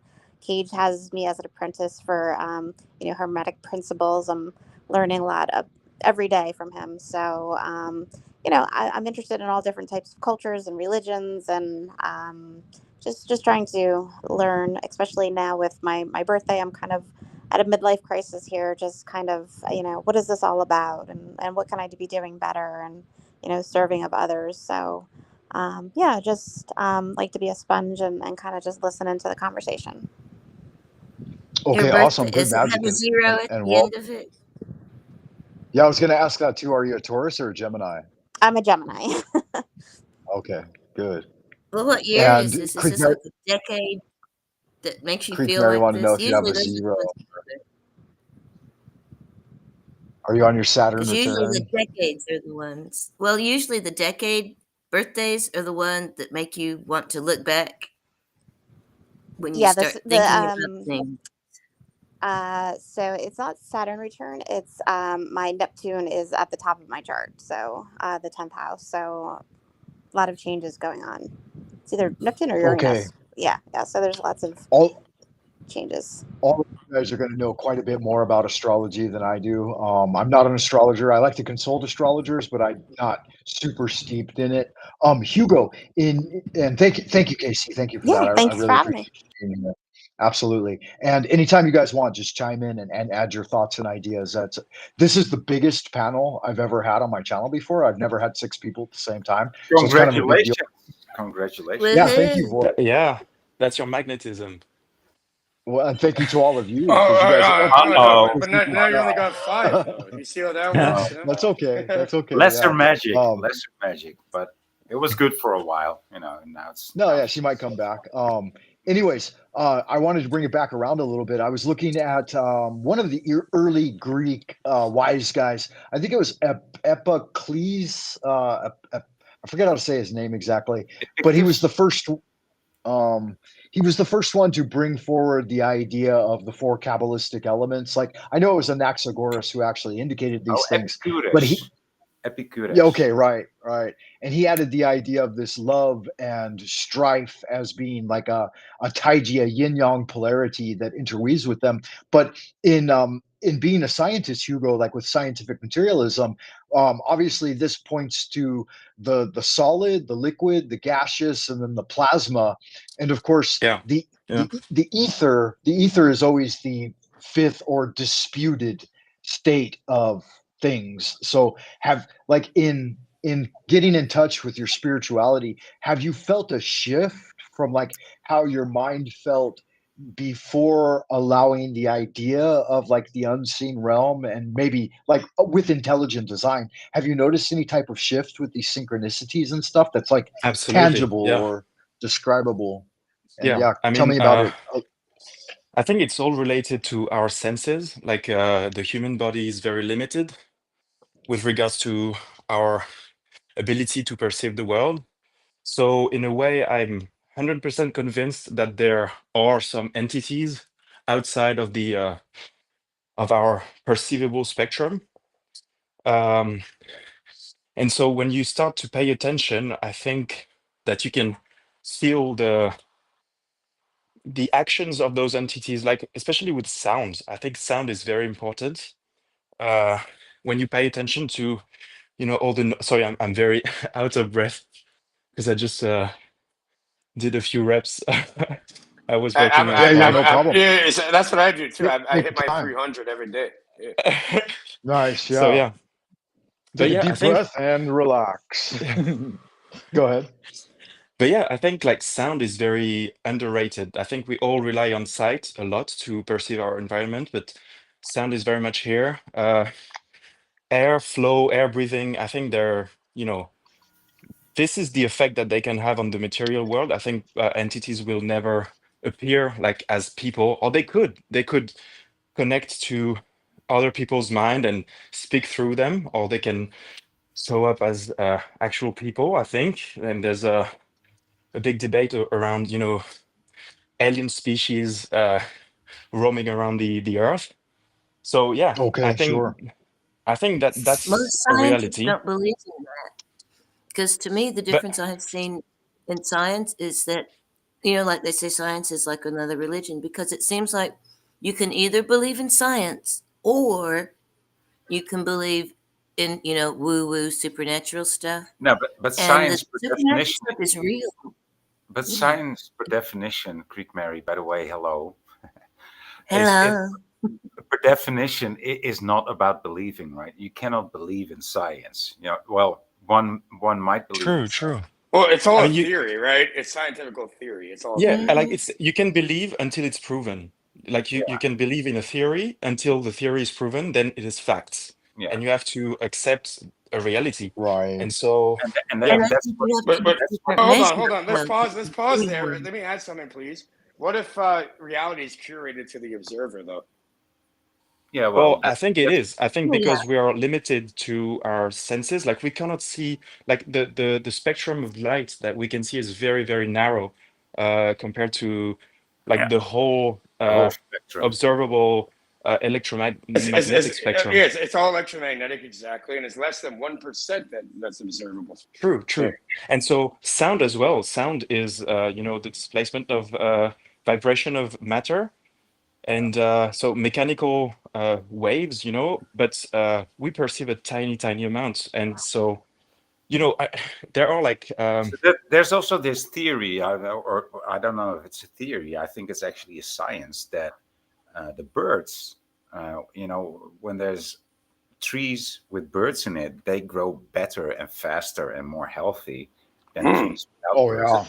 It sounds like, it kind of sounds like a network. So some people say that their twittering and tweeting actually makes the butts. It's quite possible. It's quite possible. I think. Have you guys hold on? How does a carrier pigeon know how to bring back a letter? Have you guys looked into that magnetite and magnetosomes? Oh yeah. They have like compass integrate like quantum. Right. No, it's not even a compass because they've tried to they've been testing for so long on what makes the pigeon go home again and they've tried to mess with their magnetics, they've tried to mess with their sight, and they sometimes they don't hit home, but they land like a kilometer from their home, right? Yeah. But I think the scientific but they were released like 2,000 or 3,000 kilometers away, and they tried to mess with their brain in every possible way. They made them blind, and they still find home.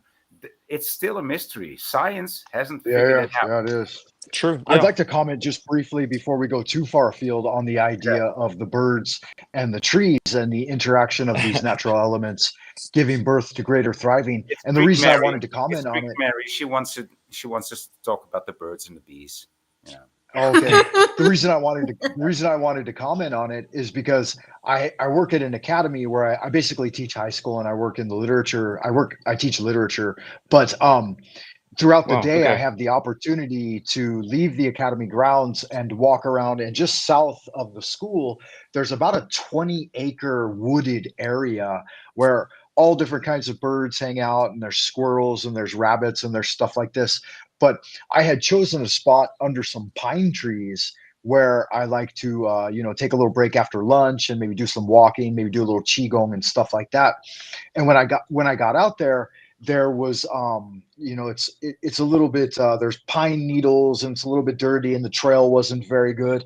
And I thought, how nice would it be if there were a couple of seats out here and maybe some Hmm. stonework as like a little square area where I could Yeah. legitimately like cast a magic circle and a triangle of art. And within a day or two, an old lady started showing up with like a cartload of bricks, and she started Wow. clearing and building out the exact space I had chosen. And This it is took her about incredible. 2.5, yeah, it took her about 2.5 to 3 weeks to do it. But now there's like an entire platform. There's 3 little seats out there, and people go and enjoy it. And it's the exact spot I had chosen, right? So Wow. it can show Wow. you how rapid the effects of magic and manifestation can be when your Yeah. mind is clear and you're like very, very centered in what. But the reason I mentioned it is because there are a lot of birds there. But I noticed too that there were also like little negative vortices where lots of mosquitoes or flies and stuff would emerge. And after like just a few days of me casting my magical circle and stuff, like everything shifted. Like now I get more sunbeams coming through the trees, and the vortices have changed, and there's no longer any vectors there. Like all the Hmm. mosquitoes Mm. have backed off, and a little sanctuary, a little egg of energy has started to develop. And it's not just Yeah. me that enjoys it, but the reason Voy had mentioned that, I thought I would bring that magical experience forward just because it's That's very great. recent. Yeah. Oh, Mm. I had a Looks thought like, too that maybe you had a premonition. Maybe you were able to see into the future yeah. and saw the wall already built before it was, see her, Yeah, that's after the it was thing built. too. You were able to see it. Right. I have a multi-model approach in my approach to magic. So I realize that there's always multiple points of causation. Like you could say, hey, Frank Monday, it's just pure coincidence, right? That's one angle. You could say it's random It's the luck. wind. You could say that you perceived the future and that's why you were able to see it. So it was a bit of, psychic ability. And then the other option is that it was actually the magic and the intention that made it Yeah, that happen. you made And it. honestly, Yeah. yeah, yeah. I'm at a point in my life where I don't think it really matters because magic happens, whatever the causation is. But No, you, you know, we'll leave that up to the scientists. right. I wanted to Mhm. add something, but I have Mm, come up with this theory of uh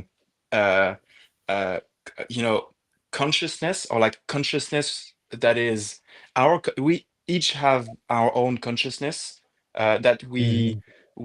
that is related to what we perceive outside of the world. So this is like, for us humans, it's very limited to our Mhm. perception, as I was saying before. But I have this theory that when two people meet up, and observe the same thing, they have to come to a consensus. So either An the agreement. consensus Yeah. agreement. So Mhm. either the consensus can be negative. So one person thinks something about this thing that they are both observing, and the other thinks another thing, and so it doesn't The add up. whole so the whole world's a Mhm. stage. I mean, we all have to Oh, I comply see and But agree not to it. everybody what has Okay. the Do same you see, Frank? perception, though, It's Guys, like it's like Right. or if the same Kate, view. I really enjoyed this panel. Frank, Cage, Hugo, very welcome. For the first time. Also, Oh thank you so boy. much. Yeah. yeah, I gotta Have you leave. got to run, Voy? Yeah. So Yeah, give us yeah, some parting words though. Tell me what you're up to in the future. Can I expect to And see yeah, you yeah. back soon? I need to join. I He's need all to. Give us about the some community I'm off garden. to wisdom. He's buy about the some community curtains. garden. I'm off to Yeah. buy some curtains. So yeah, I gotta Okay, good man. gotta Good go. man. Are they Yeah. blackout curtains? Yeah. Godspeed and good luck to you, sir. Yeah, have a Much good love, day. boy. Much love, boy. Take it easy, my friend. Mm. Yeah. Do you want me to expand on this mathematical Yes, theory please. of? No, but talking about Yeah, curtains, yeah, before we please, get into please. more theories, I'd like to add something to myself quickly. Have you ever Yeah, peeked sure, go behind the ahead. curtain? Have you ever peeked behind the curtain and seen what's really running it? Oh yeah, yeah, Yeah, that's no yeah. I have. theory. Yeah. No, that's not a theory. That's I've experienced it, and I know it's real, but I want to come up with explanations to people that maybe don't have the courage to go that far, because it takes a lot of courage to do that and to face it. It comes back to what we were saying about will, having a strong will, not being afraid of doing it, and doing it with the best intent and the best not to control it. You know, that's the thing, is that understanding is not always controlling it. It's most of the time it's just like knowing what parts you can play in it to you know to make consensuses happen and you know materialize good intent, I think. Yeah, and I think there's something to be said too, like in the Hermetic tradition, they talk about the like I believe it's the five secrets of the Sphinx.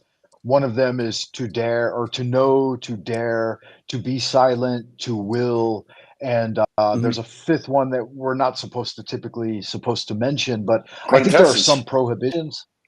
Yeah, I think there's some Oh, prohibitions, and in a general sense, like when we have these open discussions online, I think it's good and it's definitely positive spiritually.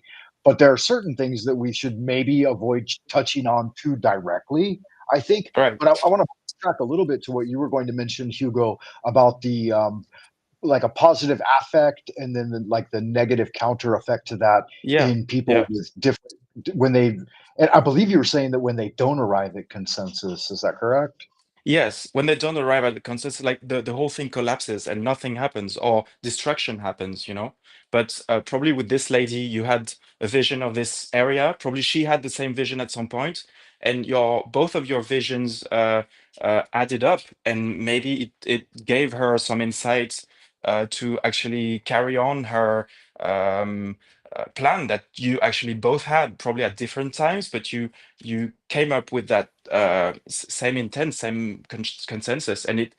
I think we can have an effect on the material Yeah. world through consciousness, like through you know agreeing with each other, not necessarily speaking to each other. Sometimes it's just like having a thought. It just adds up, and our bodies act on the world. You know, this is what Yeah, I yeah, think, at least. definitely, definitely. I could That's a give You you great an way. know, That's a great way. That's a great way to put it, man. Yeah, thank you. yeah, I could I give you see it's another just like really little tangible tiny points of example. light. Go ahead. Oh, I see it as little tiny points of light in a great big darkness. Yeah, But yeah, you know, we show the light anyway, even little as we are might be. yeah, true. Yeah, yeah. And then when we I meet up, and yeah, sorry, go ahead. Yeah, then it No, no, no, magnifies. no. I was just I was Exactly. gonna carry that on a little bit and try to add to it. I think that sometimes when people get involved too much in the like the false dichotomy of left or right, or breaking things Hmm. up into time dilation, like past, present, and future, and Yeah, if we are truly like omnipresent in some way, and we can touch through the which we are. omnipotent and the omniscient, right? Then Yeah. like Mary was saying a moment ago, like these perceptions may have just been something that you've seen that was real. And I think part of it Hmm. too is like the feng shui, that natural node.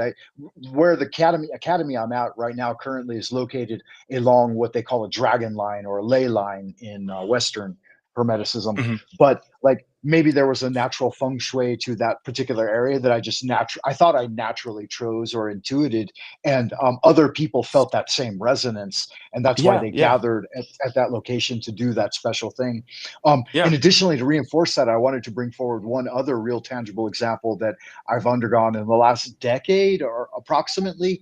I was working at an academy previous to this one about a little more than 5 years ago, and the nature of it was very prestigious and but very overt and decadent, and they charged a very high tuition, and having Hmm. me there as a teacher, they actually invited me to come teach there because I have a bit of a reputation. Mhm. But they seemed very wasteful, and I watched a lot So of wait. So waste. what do you teach exactly over there, Frank? I teach AP classes, AP capstone, So AP so like, do you literature, teach AP English, like an English teacher over language. there, or Yeah, I teach English English teacher? as well, of course. Yeah. Yeah. Nice. But I teach high school, 12th grade is what I teach. But anyway, look, to finish the story really quick, it won't take me long to land it. But I noticed there was a lot of decadence and waste and like posturing, like a lot of showing off. So they would spend Yeah. a lot of the money, a lot of the school's money on doing these grandiose shows, but they were extremely profligate and wasteful in their spending. And at the same time, Mm. they would let foundational things like academic courses and textbooks, and even like the foundation stones. They would let these suffer at the expense of having, like, I don't want to interrupt, but it sounds like they're trying to prove a point, which is my problem. Right, and they do. So They did a television show there for a while and stuff. Anyway, in Chinese we so say like "zhuang it didn't bi." amplify. So as you know, it's a counter example to the nature spot that you talked about. Like it didn't take on, like it didn't amplify, like it kind of collapsed because there were like mixed Right, intentions and and yeah, it goes directly antithetical to what I believe the spirit of the Chinese people to be, which is being hardworking and spending little, and then having the yeah. ritual based on genuine academic achievement and Hmm. genuine like kung You know fu what's funny? achievement. You know what's funny? My best friend is named Terry He. We grew up together, and Mm. yeah, his name's Terry He. You should look him up. He's Chinese. Well, Well, not before you go Chinese. there, can I finish the story? It's only Yeah, got one part left to it. yeah. Um, Let's continue. I'll land it. It'll just take a minute. Private jet landed. Yeah. Yeah. So just my point being, having been in that environment for a while, I longed internally for a more assiduous environment that was not profligate and that was frugal in their expenditure, and where the focus was more inwardly concerned. And the academy I've been at for the last few years is that exact thing. Like, I have a Mm. really nice wooded area just south of the south door, and then like they don't decorate the school, and its highest ideal is Confucianism, which isn't directly in line with Taoism, but it's somehow similar. It's a little more ordered, a little more strict, and That's great. Taoism That's is great. a little more easygoing, a little more free thinking. But yeah, that opportunity for that shift came up because of my internal yearning to be in a place where people took the academics more serious and were less showy. And so, yeah, That's I just wanted amazing. to present that. It's great. It's great. I think because sometimes, good intentions don't pay off. I think time can be our friend when we know how to be patient and not to force it. Um, it's it's very tough. It's very hard, and we have to accept that sometimes we're going to reach our goals, like our total vision at the end of our lives. Like we can't be always lucky to have time on our side, and yeah, I think Yeah, our great work, it's our magnum opus. And I think that it's coincides with what you were saying a moment ago, that if I put myself into an environment where it's more Mhm. aligned with my own internal ideals, I think I'll be more successful ultimately than Yeah, having been in one where they worked antithetical to what I found to be the highest yeah, principles. yeah, You see what exactly. Creek Mary? You see what Creek Mary said? I think we have a great potential to create our reality, and we do. It's all within the mind. And I loved how you, Frank, how you mentioned the magnum opus. Right? All right. So, have you guys ever heard of the Tria Prima? Never. No. You haven't No, in I'm not alchemy? familiar with that either. Are you serious? Okay. Well, if you study alchemy, and where does alchemy chem come from? Right? Chem, hermetic. That's a Greek version of the Kemetic principles.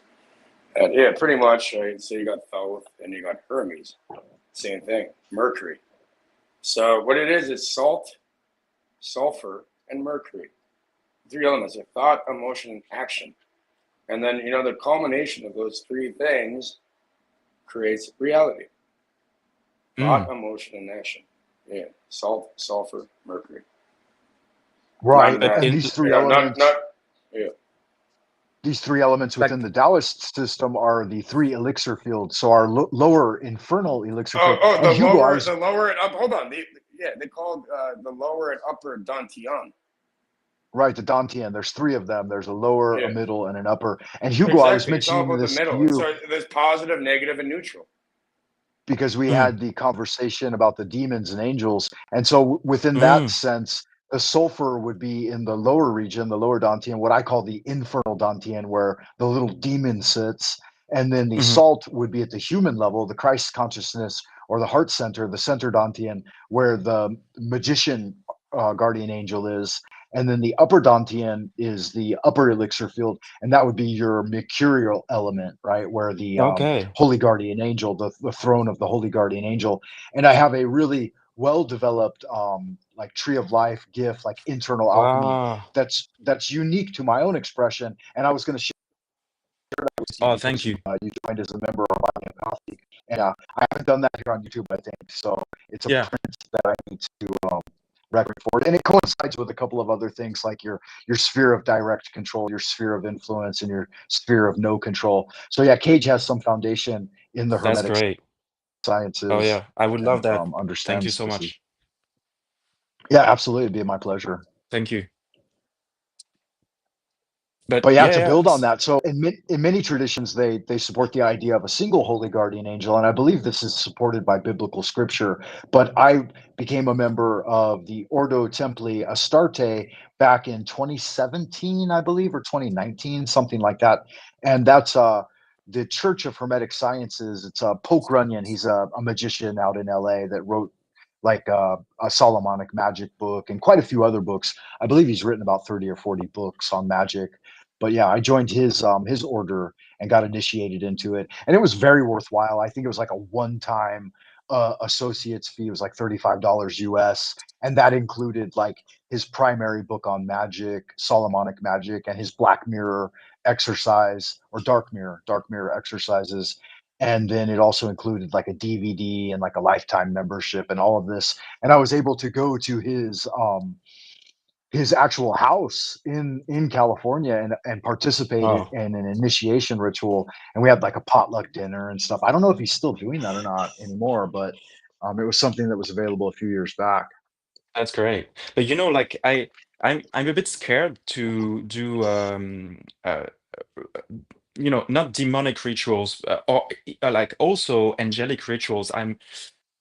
You know, I'm scared that my intentions wouldn't come up as good because you know, Okay, that okay. I wouldn't be understood. That's what I'm scared of, you know, that I will have to explain myself countless times, and that's what is a bit tough for me because I feel like I always have to explain myself, explain my intent to people, and but deep down I know what I really you know, look for, and I really care for people. I always care for, like, you know, children, women, whatever. But I'm almost sometimes ready to fight for that, you know. So and I'm afraid that it can um appear as if I'm a violent person, or like a you know, a fighter. And to me that's a bit scary because I don't want to knock on the wrong doors, you know what I mean? Like I don't want to wake up the wrong entity, and Okay, and okay, do you know yeah. what I mean? But I'm not scared of that, Well, you know, because I know There's nothing to what fear, I my friend, except fear itself. yeah, yeah. true, Fear is the true. mind killer. Let it pass through me, right? That's the thing. Can You're anybody hear me? Because I was trying to yeah, I can add hear to you. it. I can hear you. Yeah. Yeah, you're All right. back. You're back, Cage. Thank you. You are echoing a little bit though. To talk on that a little bit, your invisible helpers thing, I believe that is the symbol for anthroposophy, or it's Hmm. something close to it. It Yeah, has the it's ankh and it, yeah, it's theosophy. theosophy. That's Yeah. correct. Yeah, a little different than anthroposophy. Um, Well, in the Golden Dawn tradition, the basic ritual, the lesser banishing ritual of the pentagram, I'm not exactly sure what you've exposed yourself to yet, but like, What about the greater opposite of that with yeah, the yeah. Well, hexagon? Or obviously, hexagram. if he's a beginner, he should begin somewhere, right? So I don't know. Have Yeah. you practiced any ceremonial magic like that before, Not yet, no. Hugo? No, Oh, never. okay. And you No. said one of your prohibitions is that you feel like you might not be fully understood, right? Yeah, because And I feel like, you know, you not understood, but having to No, defend you myself. are very. We hear you. You are understood, man. Some people do. Yeah. Look at the symbol you have in your avatar. well, yeah, I I know. think what he's mentioning is that his spiritual response might not be 100% in line with what his genuine heart feels or desires, right? Like your pure Yes, intent. yes. I feel like I hope that you know, I don't have to I know that my heart is pure. I know that my intentions are always pure. I Then know you have that nothing to worry about. Then true, true. Right, But right. I know that what it comes back to the discussion we had, Frank, on the chat, where I said that I feel like, demons are not always ill-intended. They act scary and tempt you just Because they're scared of their own reflection. yes, but I think they do that to protect the good. In a way they are it's Oh yeah, they have a serve. They're yeah, a server. I don't think they right? want to dethrone In anyone. computing, let's get scientific with computers, since we're all online here. Right? Well, you know what a daemon is in computing terms? Not familiar, no. A daemon is a background process that's running without an interactive user. I know input. that I Right, know right. I know that it's within technology now. I know that Streamline. it's everywhere. Yeah. And And I was going to mention that having remember, like when you mentioned that, I said that I would go and I would research more and then come back with a more developed, balanced response. And one of the right. things I found is that the first mention of the daemon was in fact Empedocles, and he was writing in a response to Parmenides. And so Parmenides had mostly relied on elemental spiritual energies, and Empedocles was the first to bring forward the idea of the daemon, or Daimon. Um, hmm and so I think there's some reference there that when we look much further back into the annals of history, that they understood these things very much different than we do now. Obviously, this Yeah. is all like pre-Socratic philosophy, so it's very, very ancient in antiquity. Yeah. And but I think, okay, so the main point I wanted to make before I diverged on that tangent, because I haven't fully fleshed out this idea, and I do have it in my mind and I have written on it in the past, but I want to put together an essay that's unique to you as a Thank you. response to your request. I think it'd somehow be more useful that way, and then you could give me feedback as well. Right. So like with the basic understanding of like basic ceremonial magic and building your astral temple, I liken it much to kung fu practice. Like you just did your reps, right? Your hmm repetitions, and you were feeling a bit winded. So basic hypnotic induction and qigong, and then ceremonial, like casting your circle with the basic the four names of the archangels, and then the visualization process of doing this within like your mind rather than externally through accoutrements and robes and stuff like that. Just do it internally through hmm internal visualization and meditation, similar to building a memory palace. So I hmm think it falls in line with kung fu in some way, like that when you do hundreds and hundreds and thousands of repetitions of the single form, then it starts to function like a daemon, like independent of your uh, mechanical repetition of doing it. So I've been doing kung fu my whole life, and I haven't gotten into a lot of fights. But I after and I have gotten to some fights because I did want to fight because I was learning kung fu, and I wanted to challenge myself. But there was a point in my kung fu training where, having done it for so long and done it with a more peaceful heart, that its manifestation is now real kung fu. Like there were a couple of tussles within the last couple of decades or whatever, but a couple of them were in bar situations, a couple were in other situations. But the kung fu functioned autonomously, like it actually acted without me acting. And Yeah. so Okay. when the fight engaged, in one situation there were multiple combatants, and someone even took like a swing at me from behind, but suddenly I was outside of my body and I was just watching my body do the kung fu, and I was like, oh, this is interesting. And so I'm Mhm. basically sitting in like an astral realm, like a genie, watching Frank Monday fucking kick ass in kung fu. And So it's like a third person perspective. right, and like a universal observer, and at the same time I was able to preempt and see their moves in such clarity and advancement, like they're moving as fast as they could, Do you know? but everything was moving in slow motion to me, and I'm like, wow, Can I? this is so easy. It's genuinely like dancing, and But it's even more than some like. people tried stabbing me and killing me on my birthday, and you know what I did? I just died of laughter. And they Well, anyway, tried putting a I'm gun to just my bringing head, and this it idea glitched. They forward. couldn't even shoot a fucking bullet at me. Yeah. I'm just bringing this idea forward because I want to relate it back to magic. When magic starts to function on that level, like in Dreamland and paranormally, This is what and in happens to me. situation, Yeah.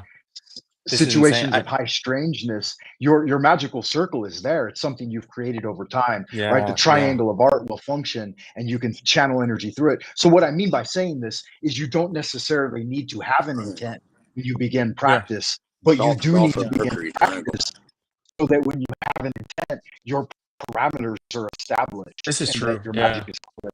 So the You know thing what is I'm that saying? Does that make sense? absolutely. So I think I should not be afraid of myself. That's the thing. If I'm not scared of what I have deep down inside me, it will work out like on its own. And I think Yes, Hugo. you know, Hugo, remember what you said before, boss? Remember, Hugo? You're saying, yeah, you're saying you're pure of heart and you know who you are, right? So all you yeah, have to yeah, do yeah. is just be yourself. Absolutely. Yeah, yeah. This is true. This is true. But it can be scary because when you have What are you the scared about, example. man? I mean, Let him land when it. you Let him have land it. Go ahead and bring it full circle. Express your idea in toto. when you have people like Aleister Crowley, who managed to reach those levels of magic, um, Okay, well, knowledge and Crowley was a practice. child. You know what happened with Crowley when he was on his deathbed? Well, He knew he fucked Cage, give up. him a second. Give him a second. Yeah. He's trying to bring an idea to fruition. That's how the balance of energy works. Go ahead, No, Hugo. Finish the the idea. thing is that he was not afraid, and he did the craziest thing. He hurt so many people, on his path, and that's not the path that I want to take. If I want to reach wisdom and knowledge and everything, and Fuck Aleister Crowley. yeah, absolutely, Well, I agree. here's the I thing agree. too. Like you're pointing out a very big idea because he did the Babylon working, and he may in part be responsible for cracking the veil and his relationship with True. Jack Parsons and This is bringing true. forward like rocketry and like the ultimate, the atom bomb. There may be some connection to all of this, like the great This is true. Babylon This is working true. may have been directly connected with this. So you're right. If you do tend towards intellectual genius and you start Yeah. to awaken your esoteric powers, then Would there's you a guys, real chance Frank? you Would you like a can fun you can fact? crack the egg, as it were. Yeah, you need to crack a few eggs to make an omelet, right? But here, you know what the funny thing My is with dad was involved in some of those programs as well. yeah, same. Go And ahead. I didn't catch yeah, that. yeah. I was gonna say, yeah, you're gonna crack a few eggs to make an omelet. But you know what's funny about that? You know the first nuclear testings and that they made an effigy, and they put an effigy of like a doll and something and blew it up. You know Yeah, that? I Well, think I that was think Trinity. Did you yeah, fully yeah, land your idea, Hugo? Though I mean, we may have yeah, absolutely. usurped Well, you a little bit or truncated what you were trying to say there. so yeah, I think the path that I want to take is not cracking any egg at all. Trying to that's where you have to have strong will, and if you peep through the veil and you see the scariest things, you have to deal with it with the most uh gentleman way. You know what I mean? This is like gentleman magic in a way. This is like Right. I Absolutely. think this is extremely powerful because then you have no debt. You don't have to pay for, you've achieved something great, but you didn't have to crack any egg. You didn't have to kill anyone. Exactly. You didn't have to, Exactly. Exactly. Well, again, yeah, and Exactly.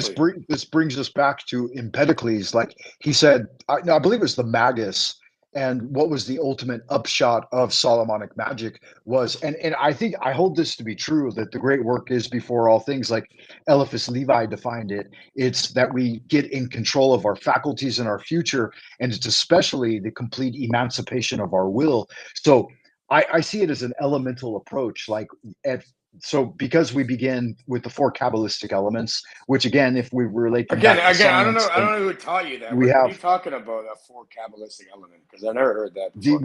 we have of course earth, air, water, and fire. So that Okay, represents the solid. what about the observer, the quintessence?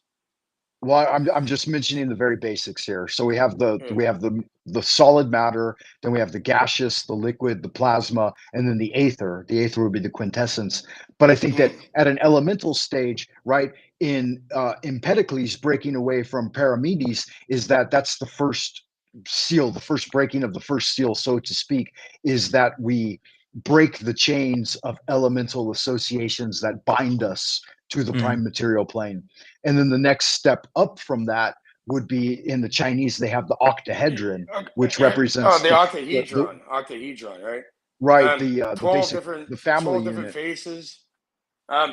Okay, but here, Frank, I have a question for you, Well, please. Because what kind of? can I Hold on. finish? I'll land it. It's not going to take me long Is it to a land K? it. Is it a Kabbalistic with a K or a Q? Is it a K or a Q?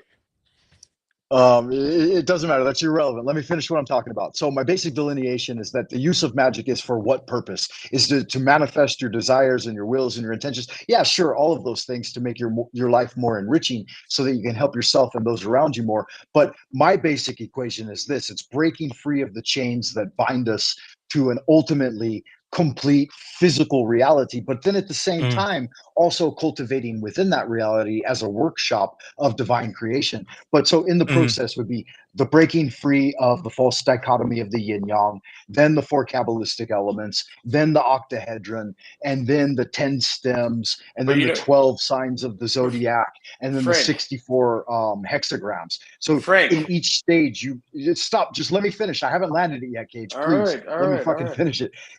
In breaking free from all of these bonds, you also break free from karma, and you also break free from time dilation. And this is what truly gets you in to the palace of the Godhead. This is where I'm going with it, and that lands it. Okay. I hear you. So hold on. I have a quick question, right? Because these Kabbalistic teachings you talk about, there's 2 different types of Kabbalah, right? There's one with a Q and one with a K.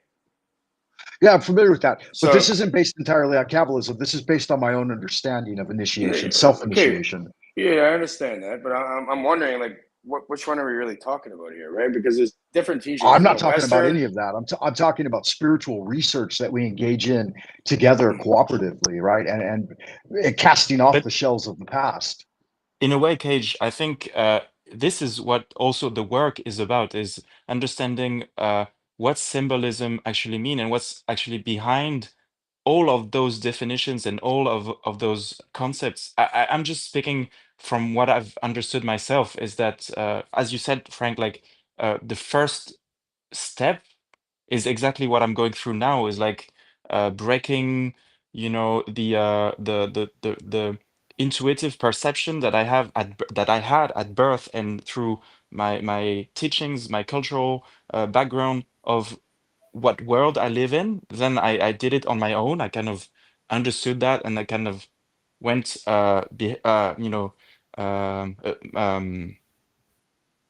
of I don't know how to say that, redefine those notions, and then the goal is to understand the symbolism, the spirituality, the mysticism, to understand what right a lot of people have understood before me, and go beyond that. But and Hugo, not... you're on the right path, right? But you said the world I live in, right?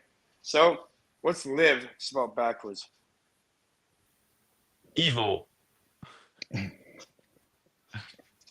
Yeah, we don't want to obfuscate it too much, though. I think Hugo's interested in this this but I don't path think, of breakthrough where it's not necessarily arbitrary. Right, but I think the devil is the greatest gatekeeper to good. I think delineate that a little, because you expressed that sentiment earlier today. I think the devil is the greatest. Look, we brought up live, and look, right? What's devil spelled backwards? Lived. Yeah. So I think this is all linked. Like, there's no dichotomy. There's no good and bad. This it's only a split. You have to be able to go through that dichotomy. You have to be the neutral. You know what I mean? You have to go through sulfur and mercury. You have to be the salt line, in between that, and follow that path, and never fall into either way. Like, think that you're too good or think that you're too bad. You have to be able to split that line. Right. And I think there should be direct, like, clarity in penetration. I know that languages are limited and we all speak different basic native languages. And then when people started examining some of the Chinese ideas, like, they have a very shallow understanding of it because they haven't researched the language or the origin of these ideas very deeply. Some have, but some haven't. Like, even with the basic, even with like the basic idea of qi, right? People will mention qi, but I mean, from a Chinese perspective, that doesn't really mean much. There are lots of different grades of qi. To add to the conversation, right? What he's talking about is positive, negative, and neutrality, right? The ground. Yeah. And it's called the middle pillar, right? The middle pillar. Sure. These are different models and models. Not Joaquin and Jacqueline and Boaz and Masonry, right? Then there's also the middle pillar. So right, and these would require a lot of this requires an equanimous amount of study and understanding and practice. And I think there's a simpler path. There's a much easier path, and it is somehow connected to chi and feeling and sensing. Like not the five senses per se, but a deeper type of what do they call this? The gnosis Intuition. or the grokking of an idea, like just immediately grasping it. Yeah. I think this is available to people as well. Yeah, knowing. Well, that's the word. I found this out that in the I asked my grandma one time what a word meant. Somebody said somebody was Gaitha. And I asked grandma, so what's that mean, grandma? She says that means that they know things, they see things, they're a prophet. So I finally got a dictionary, in my adult life, and I found out that's what that word means. It's Gaitha means to know. It has to do with knowing, knowledge. And I thought, so those are people. I'm not familiar with that one. It's good. Yeah. Is that English? Is that the English language? Geffa, Geffa? No, that's Creek word. Oh, Greek word. For that kind of a person. Like I say, lose the word, lose the concept. Yeah, to some extent, that's true. Definitely. Yeah. I have a theory like they also. Say, it's hard to explain in English. Yeah, makes sense. Hugo, go ahead. Yeah, I have a theory on what's intuition. There are like people talking about what's his name? The physicist guy who's talked Carl about Jung? Quantum consciousness. Mathematician guy. No. I forgot his name. Very famous. Stephen Hawking. He's a Nobel. No, he's still alive. It's a Nobel Prize winner. I'll send you his name. Is he the one that was talking about CERN? Gordy? About Rose? What? Not Gordy Rose.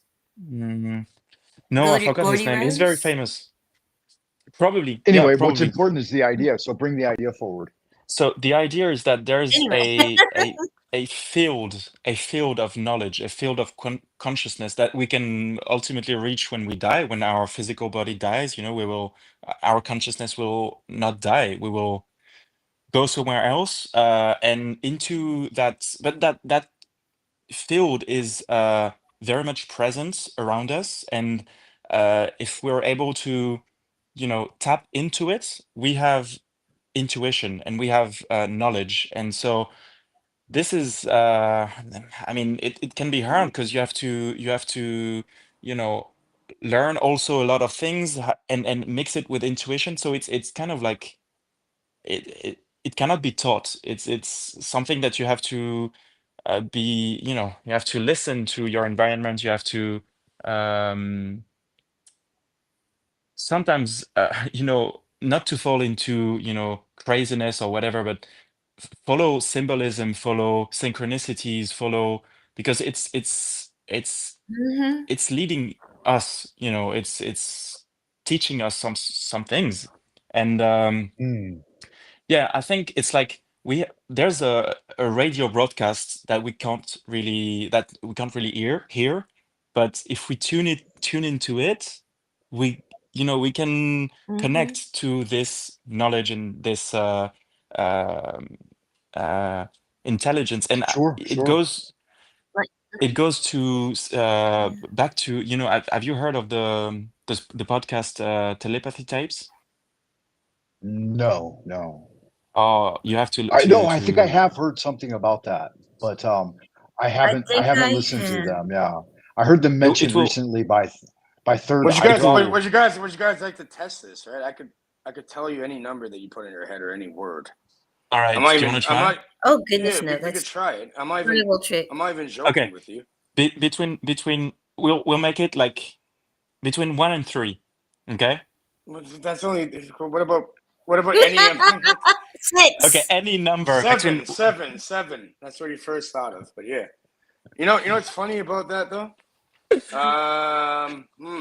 I think the English language in general, is structured and set up on purpose, so people don't really, it's ordo ab chaos, order out of chaos. So yeah, I think it's purposely set up, especially English with spelling, that we're never going to get to a conclusion talking, right?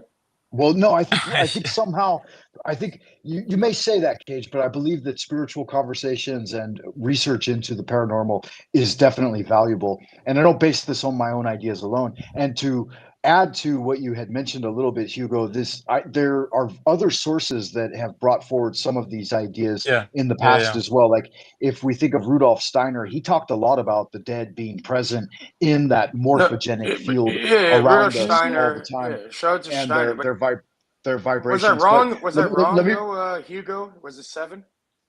Oh, 7. I have a very special connection to 7. So probably if we had said But like that's between that's the first thought that came to your mind. It was no? 2, right? What's between 1 and 3? had, 2. No, I'm asking you, Hugo, because you can play. But mentioning go ahead. I don't want to go too far afield, though. I want to stick to the ideas that you had brought up.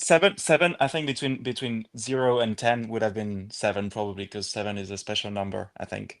No, but you said 1 to 3 or 0 to 3. But I guarantee the first thought that came to your mind was 7. How much you want to bet? Mine was 5, in fact. 5 elements. Okay, but I'm not focusing in on you though. We're talking to Hugo. Yeah, we're going too far afield, Cage. Let me bring it back to center a little bit. Yeah.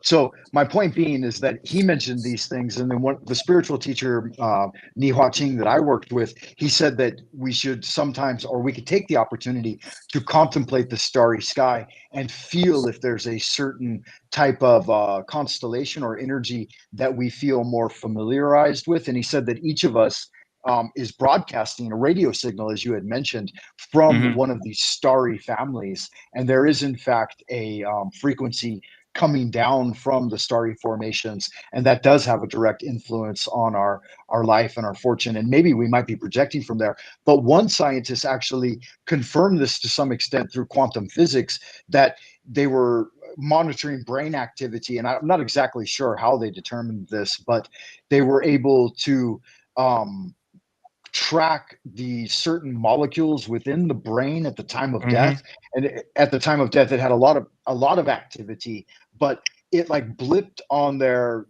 whatever type of, I'm not very familiarized with quantum computing and stuff like this, but the same molecular like super, and I don't even know how they would be able to determine this. This is entirely speculation, but I remember the name. It's Roger Penrose, who worked on microtubules in the brain. Okay. And he was able to prove that those molecules have quantum effects within the brain.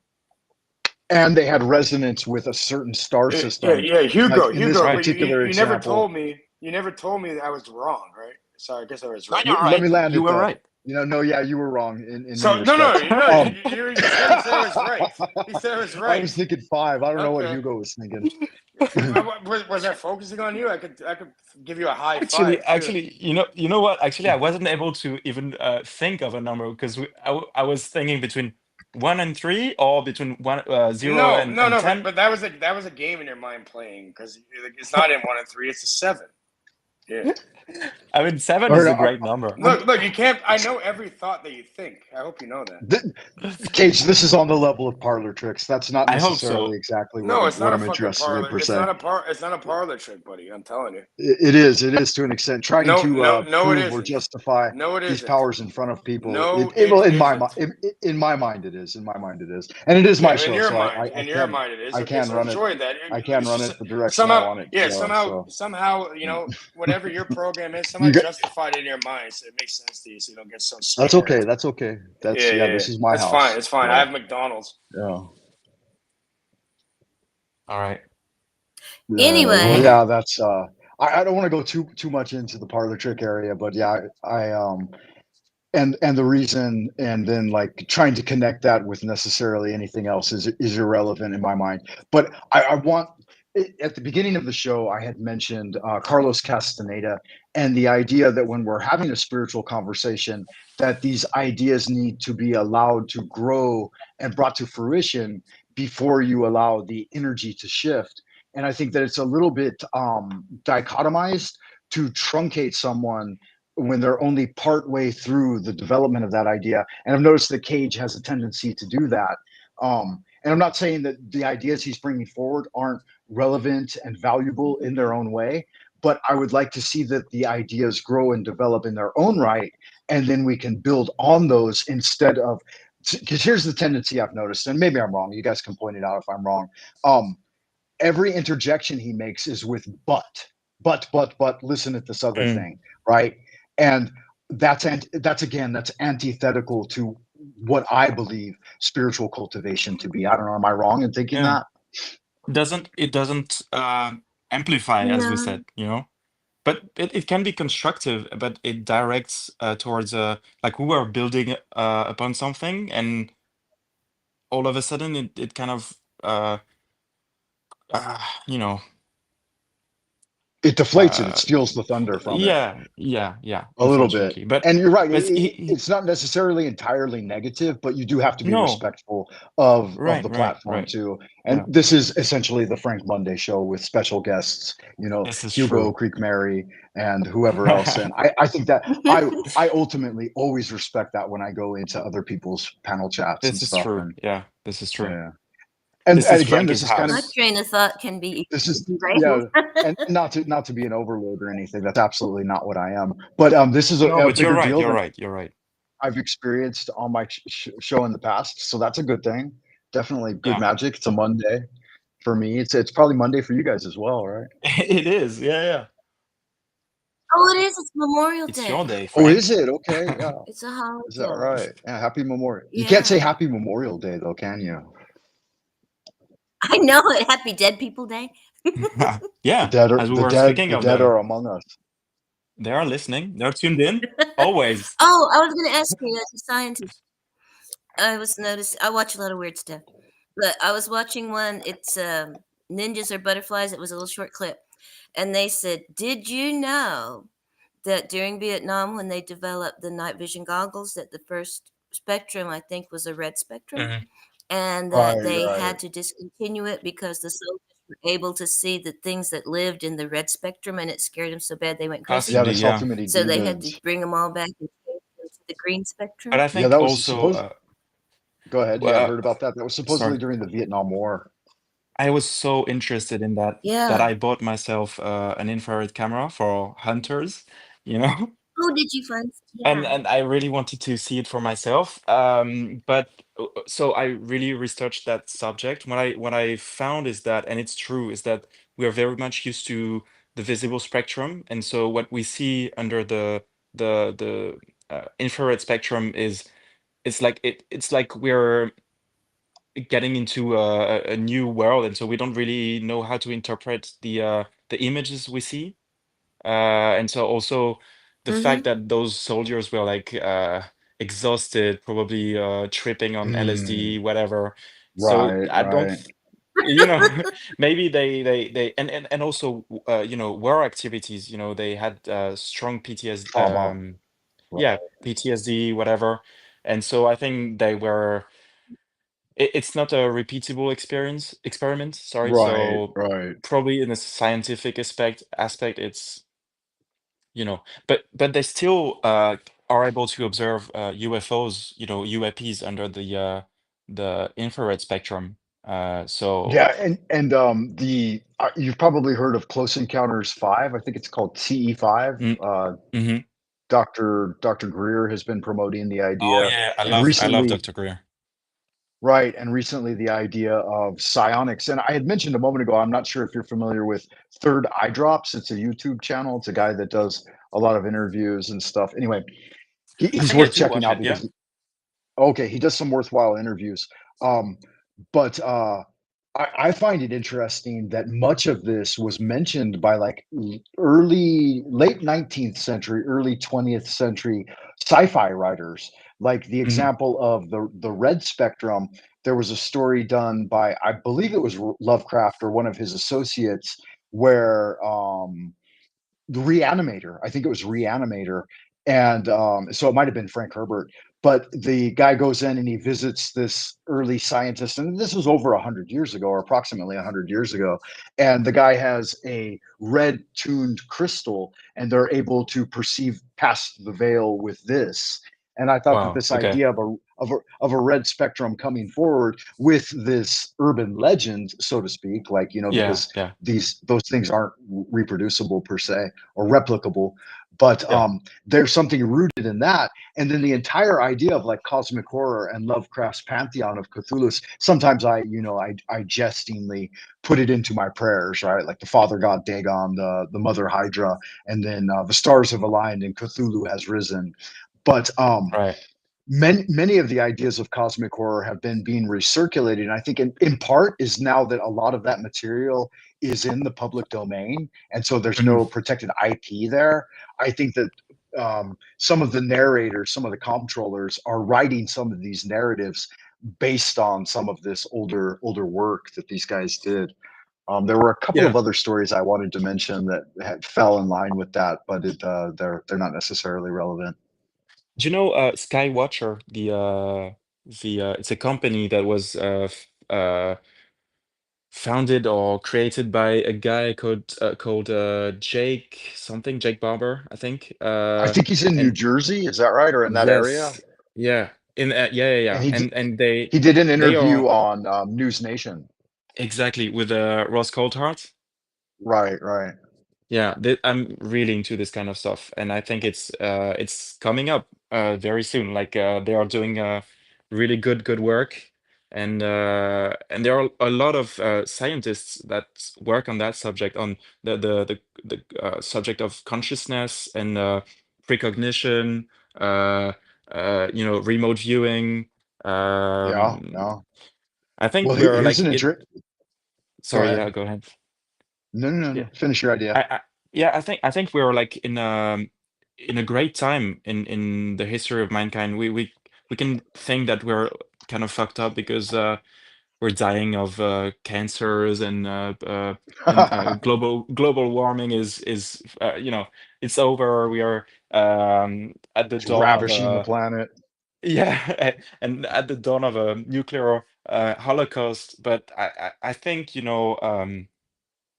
uh there's a lot of science that is done in secrecy. A lot of all the stories about UFO crash retrievals and everything. I think we're in a time. I hope that we're in a time where it's all going to come up and change our civilization. Yeah, But we coalesce have to with be some sort of great patient. revelation. Yeah, we have Yeah, to be definitely, patient. definitely. Mm, And it could be said too that like the previous great mass extinction or whatever, and these types of megafauna that lived mm, on the surface or inhabited this plane, I'll say, were yeah, actually they were terraforming the environment for our reality to be possible. And so it may right. be in part true that our activities are terraforming for the next evolution of beings Yeah, to have a place that's suitable for them. I always think yeah. that the lizard folk must live in a very toxic environment, right? Like Venus or something. Um, Mhm. but to bring it back full circle to the idea of psionics and the CE5 is what I've noticed through like Qigong and internal alchemy.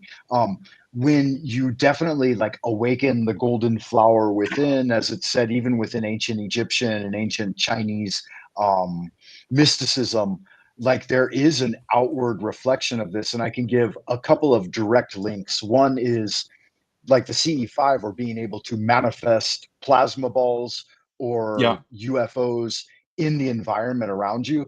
There's a very basic technique that I've been using for a while. And you can do it in your room, you can do it within your astral temple, you can do it within a small space, or when you go out into the natural environment and project onto the sky above, like there will be real tangible phenomena that will Hmm. appear. One experience I had after doing Ume Shenshu, which is a specific Qigong technique, and I did it for 9 years straight without missing a day. And that was the basic equation. If you could persist in it for 9 years, you would get direct signs and reactions. And one of them, I'll just mention one, but I was out and I was in the early morning environment. And there's quite a few elements I could mention that are like spiritual awakening in connection with this single practice. But maybe I was around your age, like maybe 29, something like that, 30. That's about where you're at right now, right? Yeah. And in Chinese Qigong, they say this is your 10,000 day point. At 27 years and 3 months, you've lived 10,000 days in your life. Wow. Okay. And yeah, so you have an awakening, like the chi rises to the brain, and we say that Bai Hui, the top of the head, opens up, and you can freely travel in and out of the body for a while. It only lasts for a brief window of opportunity, but you'll experience a transformation at that time. And I'm thinking maybe this kind of coincided with your reconciliation with science and spirituality. I don't know. It's possible. I think it is. Yeah. I think but it's the what practice. Yeah, the practice that I had developed was the basic combination of the red spark and the blue spark. And so the blue forms a toroidal field beneath. And then the red forms a plasma sphere that sits basically on top of that.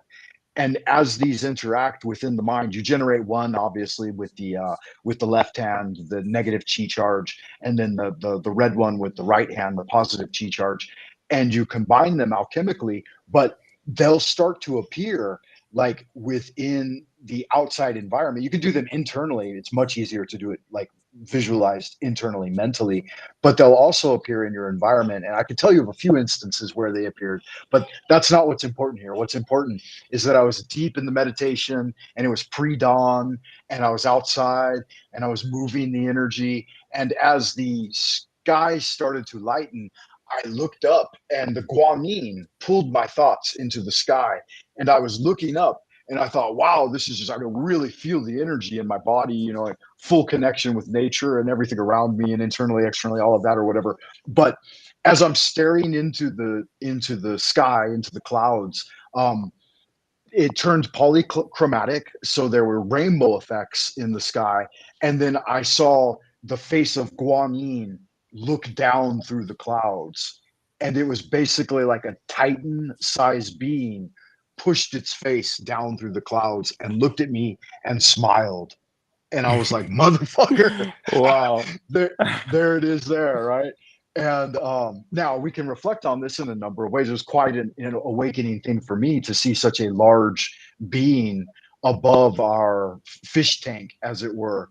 But there's a scientific principle where you see faces in clouds, right? Or animals in clouds, right? This type of thing.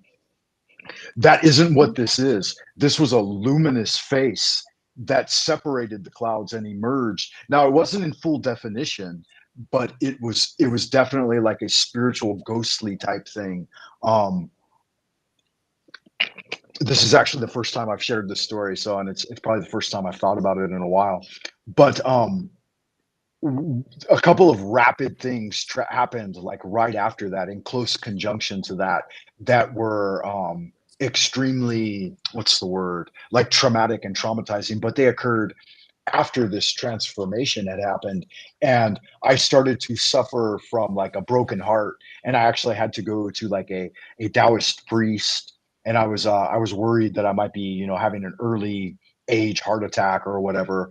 Wow. Okay.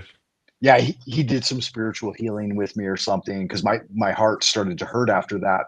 And one of the things I remembered is that Rudolf Steiner brought forward a lot of prohibitions.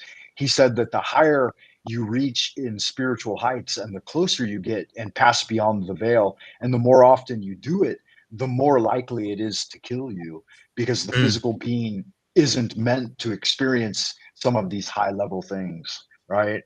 And so I would say, like you were talking about a moment ago, that you should be wary of and careful of, like, patience. You keep advising patience, that you don't want to try to strive too far all at once, or exactly see reality too clearly, too quickly. Yeah, absolutely. Like deep sea diving, you go too fast, Yeah, it'll make you sick. Yeah, and many of the great exactly. dreamers have died young. Edgar Allan Poe, 47, Baudelaire, 47, Lovecraft, 47, JFK, 47, right? Like there's a list literally 46, 47. Like there have been so many people, deep dreamers, spiritualists, Rudolf Steiner, same type of thing, right? So if you don't want to check out before 50, then maybe just live an ordinary life for the Mhm. most part. Yeah, Lay low till 48. you're right. You're right. It's true, but it's sometimes I cannot stop, This is the thing is that I feel like it's been activated in me and there's nothing I can do to stop it. Like it's my mind is racing all the time, thinking about this, dreaming, theorizing, experiencing, it's nonstop. Well, Yeah, it's maybe good it'll magic, level out, and you should you know? pursue it. Go ahead, Mary. Well, maybe it'll level out, like water, if you open up like a little trough or tip water, Mhm. how it goes back and forth and back and forth and back and forth, but eventually it, will level out and be Yeah, it Probably, does. calm. yeah, So this yeah, might Yeah, be my something like what that. You open up something and bam, there, and it's kind of leveling yeah, out yeah. right now. Ease out, yeah, probably, yeah. another one of my high-level spiritual achievements in magic was early on when I was in my late teens. I started studying Taoism, and one of the greatest Taoist writers that I admired was Ni Huaqing of Seven Star Communications. He wrote like 100 books on Taoism and spiritual cultivation, but it was like my life's ambition to be able to meet with him and train with him. And Mm. so I started attending his public talks and envisioning like becoming his disciple and this type of thing. And I wanted to go to his university because he had a school of Chinese medicine in Santa Monica, California. And when I was at one of his public retreats, I was talking to his current secretary, and she said that his assistant position was actually opening up soon. And they were actually considering whether or not I would like to take it. Because I think I was Oh, like wow. 20 at the time, something like that. And I thought, fuck, this is what I've been dreaming about for like the last 5, 6 years. And Wow. so yeah, I was invited to come and live with him and be his assistant, his like live-in assistant, and do the editing work, and then go to all his public talks. And I did the DAT recorder, like digital audio tape, and Mhm. help him like organize the finance and the tickets and all of the like driving. Like basically, I became his live-in Karate Kid to my Mr. Miyagi. Yeah, and I spent about a year and a half with him.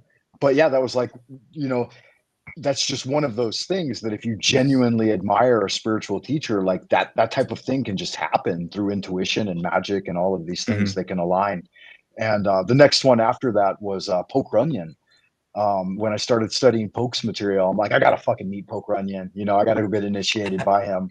And that opportunity, it happened, and I was able to do Yeah, it. So yeah, yeah. it's good magic. But you're the one that for now is the the one I can relate to the most. Like you're the person that I wish I could, have some gain some knowledge from, and not guidance necessarily, because I think probably, I'm still young and you've accomplished so much. I feel like spiritually and your knowledge. So yeah, I'm really grateful that I've been able to get in touch with you in such a short period of time. Yeah, well, But well, thank you it's for that, and thank you for reaching out, definitely.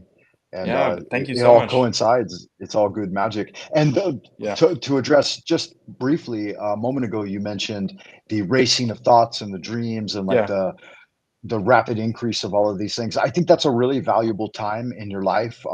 yeah, If I remember, like Master Nee talked about this with me directly, and there's certain signs and signals, and I think I could talk more with you about them in private, yeah, like through transmissions via email and stuff like that, because we can connect yeah, now that we've done the coffee thing. yeah. What was the thing I was going to mention? Oh, like you're familiar with the idea of the monkey mind, right? Not really, no. Have you heard this expression before, Mary? Maybe you've heard it. Yeah, it chatters all the time. Right, basically, so like the idea that the mind, the critical factor or like the attention point in the mind will often swing from idea to idea very rapidly. And this can sometimes confuse like a neophyte or a young initiate in their practice. And it's one thing I struggled with for years because like I learned about it in my teens. And so I'd sit in meditation and I'd be like, oh, you got to silence the mind. You know, you have to do this internal Yeah, alchemy thing. And I could never master that aspect per se, except for very short periods of time until I hit 40. When I hit 40, the monkey mind died. It just disappeared. And Wow. I Okay. remember Master, he told me this at one point too. He said, like, I was sitting in meditation and I was trying to control the monkey mind, and he never talked about it much in his books. And so I asked him, I said, what about this aspect of the monkey mind? And he's like, oh, that's just the spirits of youth. He said, when you get older, that all settles. And I'm like, okay, fuck, you know? And he's like, don't even worry about it. He's like, you're wasting your time. He's just like, just go practice your kung fu, you know, do your invocations or whatever, and just don't even fucking worry about it.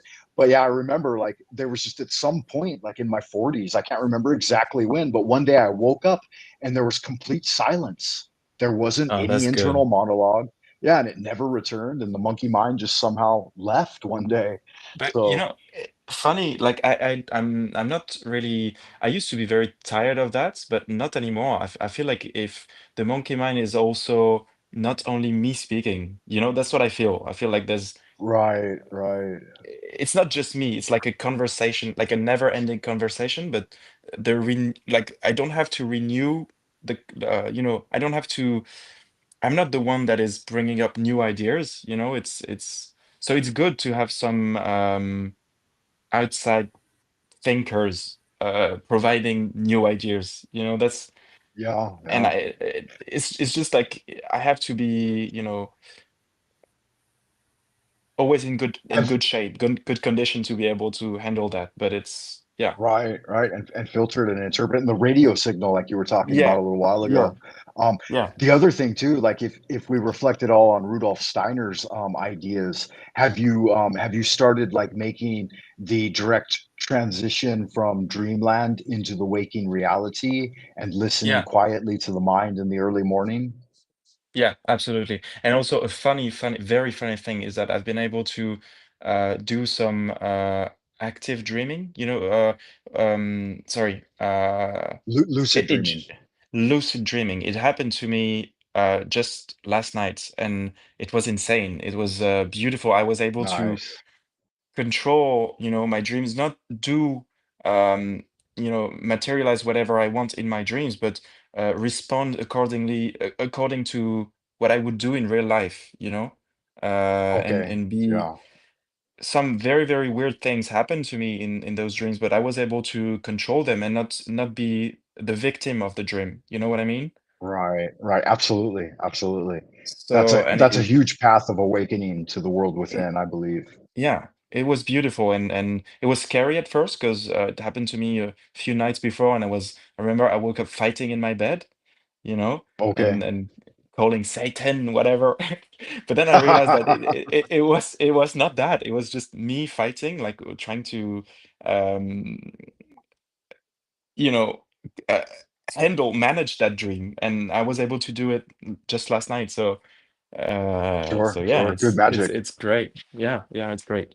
And I'll tell you, I know you're probably running out of time, and am as well for this evening, Probably. Yeah, or yeah, yeah. and day for you guys. But I would think if there's one upshot from the conversations we've had tonight is I would reiterate what I had said earlier, that these some of these practices that we do within like the tradition of martial arts or kung fu and magic and stuff, it's that in those types of experiences, those between instinct and ability to react and cognate when time starts to dilate, like in the early morning when you're working in dreamland or in situations of great pressure in life.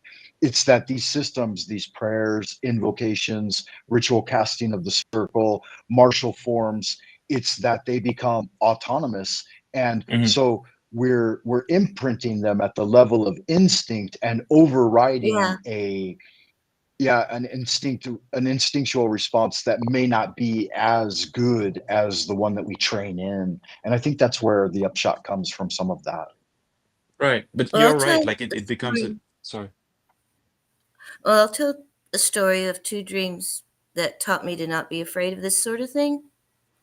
Because Yeah, go owls are ahead. supposed to be bad, omens, they are supposed to be bad, they'll get you. So anyway, that's the kind of the thinking. And in one dream, it was a really vivid, it was a big dream.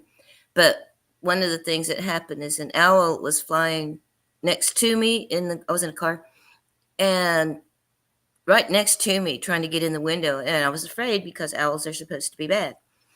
And I was, getting ready to start hitting at it. But I thought, no, don't be afraid. Don't be afraid. So I rolled down the window, and it came and perched on, and it told me things, really important things. I thought, so anyway, that was one time. And another time I had a dream, and we're out in the country, have a lot of farm buildings. And I was in a great big hay barn, real tall, real long, empty. And at the very far top rafter was an owl again, looking at me. And I thought, oh crap, because then it started to swoop down at me with its claws out. And I thought, oh crap. And again, I thought, don't be scared, don't be scared, don't be scared. But I was still scared. And I braced myself. And then all of a sudden, I heard a noise, and it had turned into a baby in my arms. And then I got pregnant and had a baby. But that was teaching me Wow. to always to not be influenced, just because I had heard that they were bad. Don't Right. react Yeah. to that, and don't be afraid. Absolutely. Yeah, Yeah. that's like It's true. the stork bringing you a baby, huh? It was like, don't, because it was like, because it had its claws out, and I was like, oh crap, oh crap, oh crap, oh crap. But don't be scared.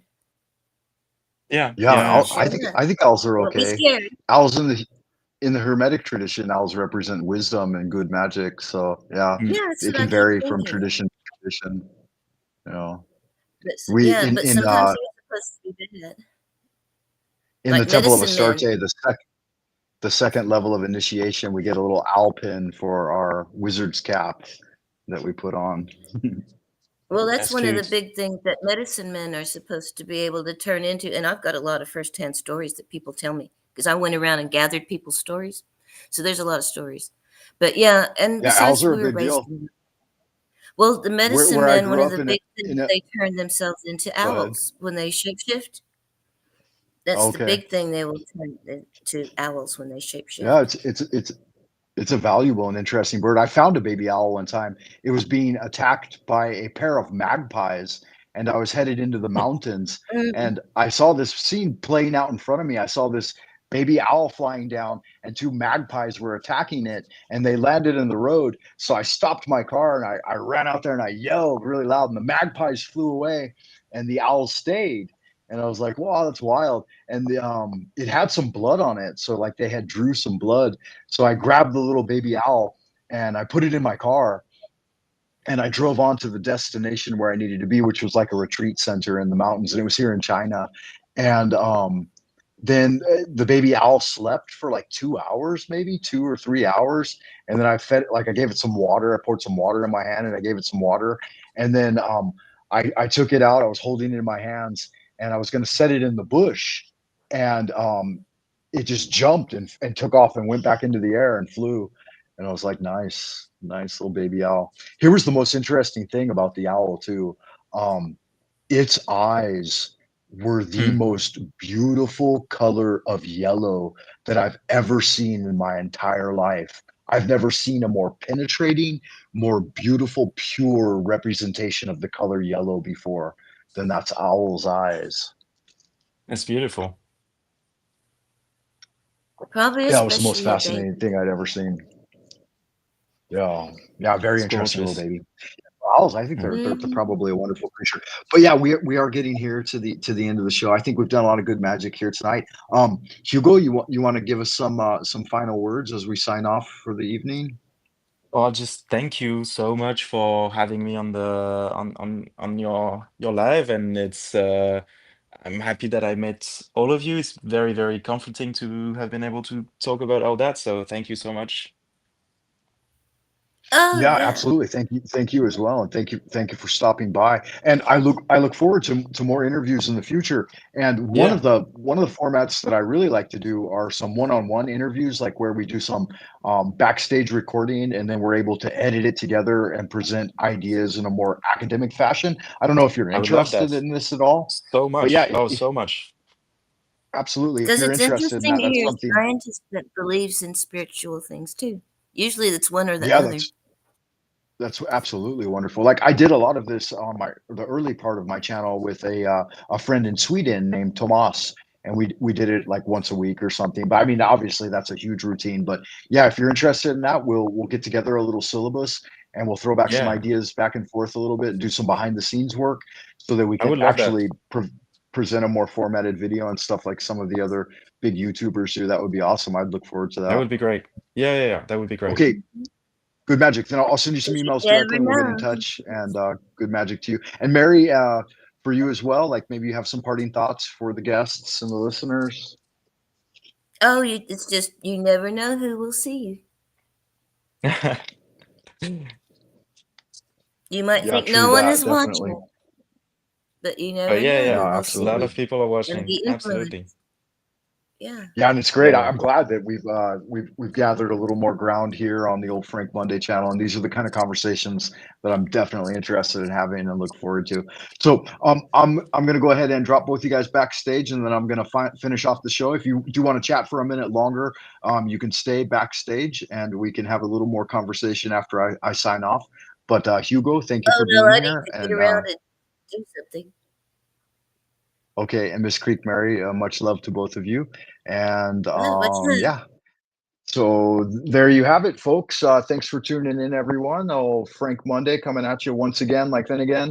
So if you've got a yen to expand your ken, then let's get zen. And we'll get into it again next time, everyone. I'll sign off with the invocation of total integration. So if you know it, say it with me. Heaven and earth are the spontaneous manifestations of the subtle, wondrous universal law. As the original oneness expresses itself, gross and subtle energies become distinctly divided. Our bodily caves are brightly illuminated by the mysterious light of the three Dantian bridge points leading to immortality. The powerful spirits of the eight directions can join our being with the true origin of life. By the absolute order of the divine Ling Bao in the highest ninth heaven, send the positive energies of Qian Luo, Dana, Dunkan, and Taishuan to destroy our spiritual obstacles and debilitate any evil influence. The evil demon king, Mo Wong, is chained to stand as our garden servant. The powerful atmosphere has been generated, dispersing all negativity, and the chi of Tao is everlasting. So it is commanded and confirmed. So mote it be. Amen. All right, remember, O neophyte, goodness alone is power, silence is strength, will regaineth omnipotence, and love lieth at the foundation. Is not love the law? And do what thou wilt shall be the whole of the law, according to the great prophet of our aeon. Until next time, everybody, carpe diem, ad astra per aspera. Keep doing good magic.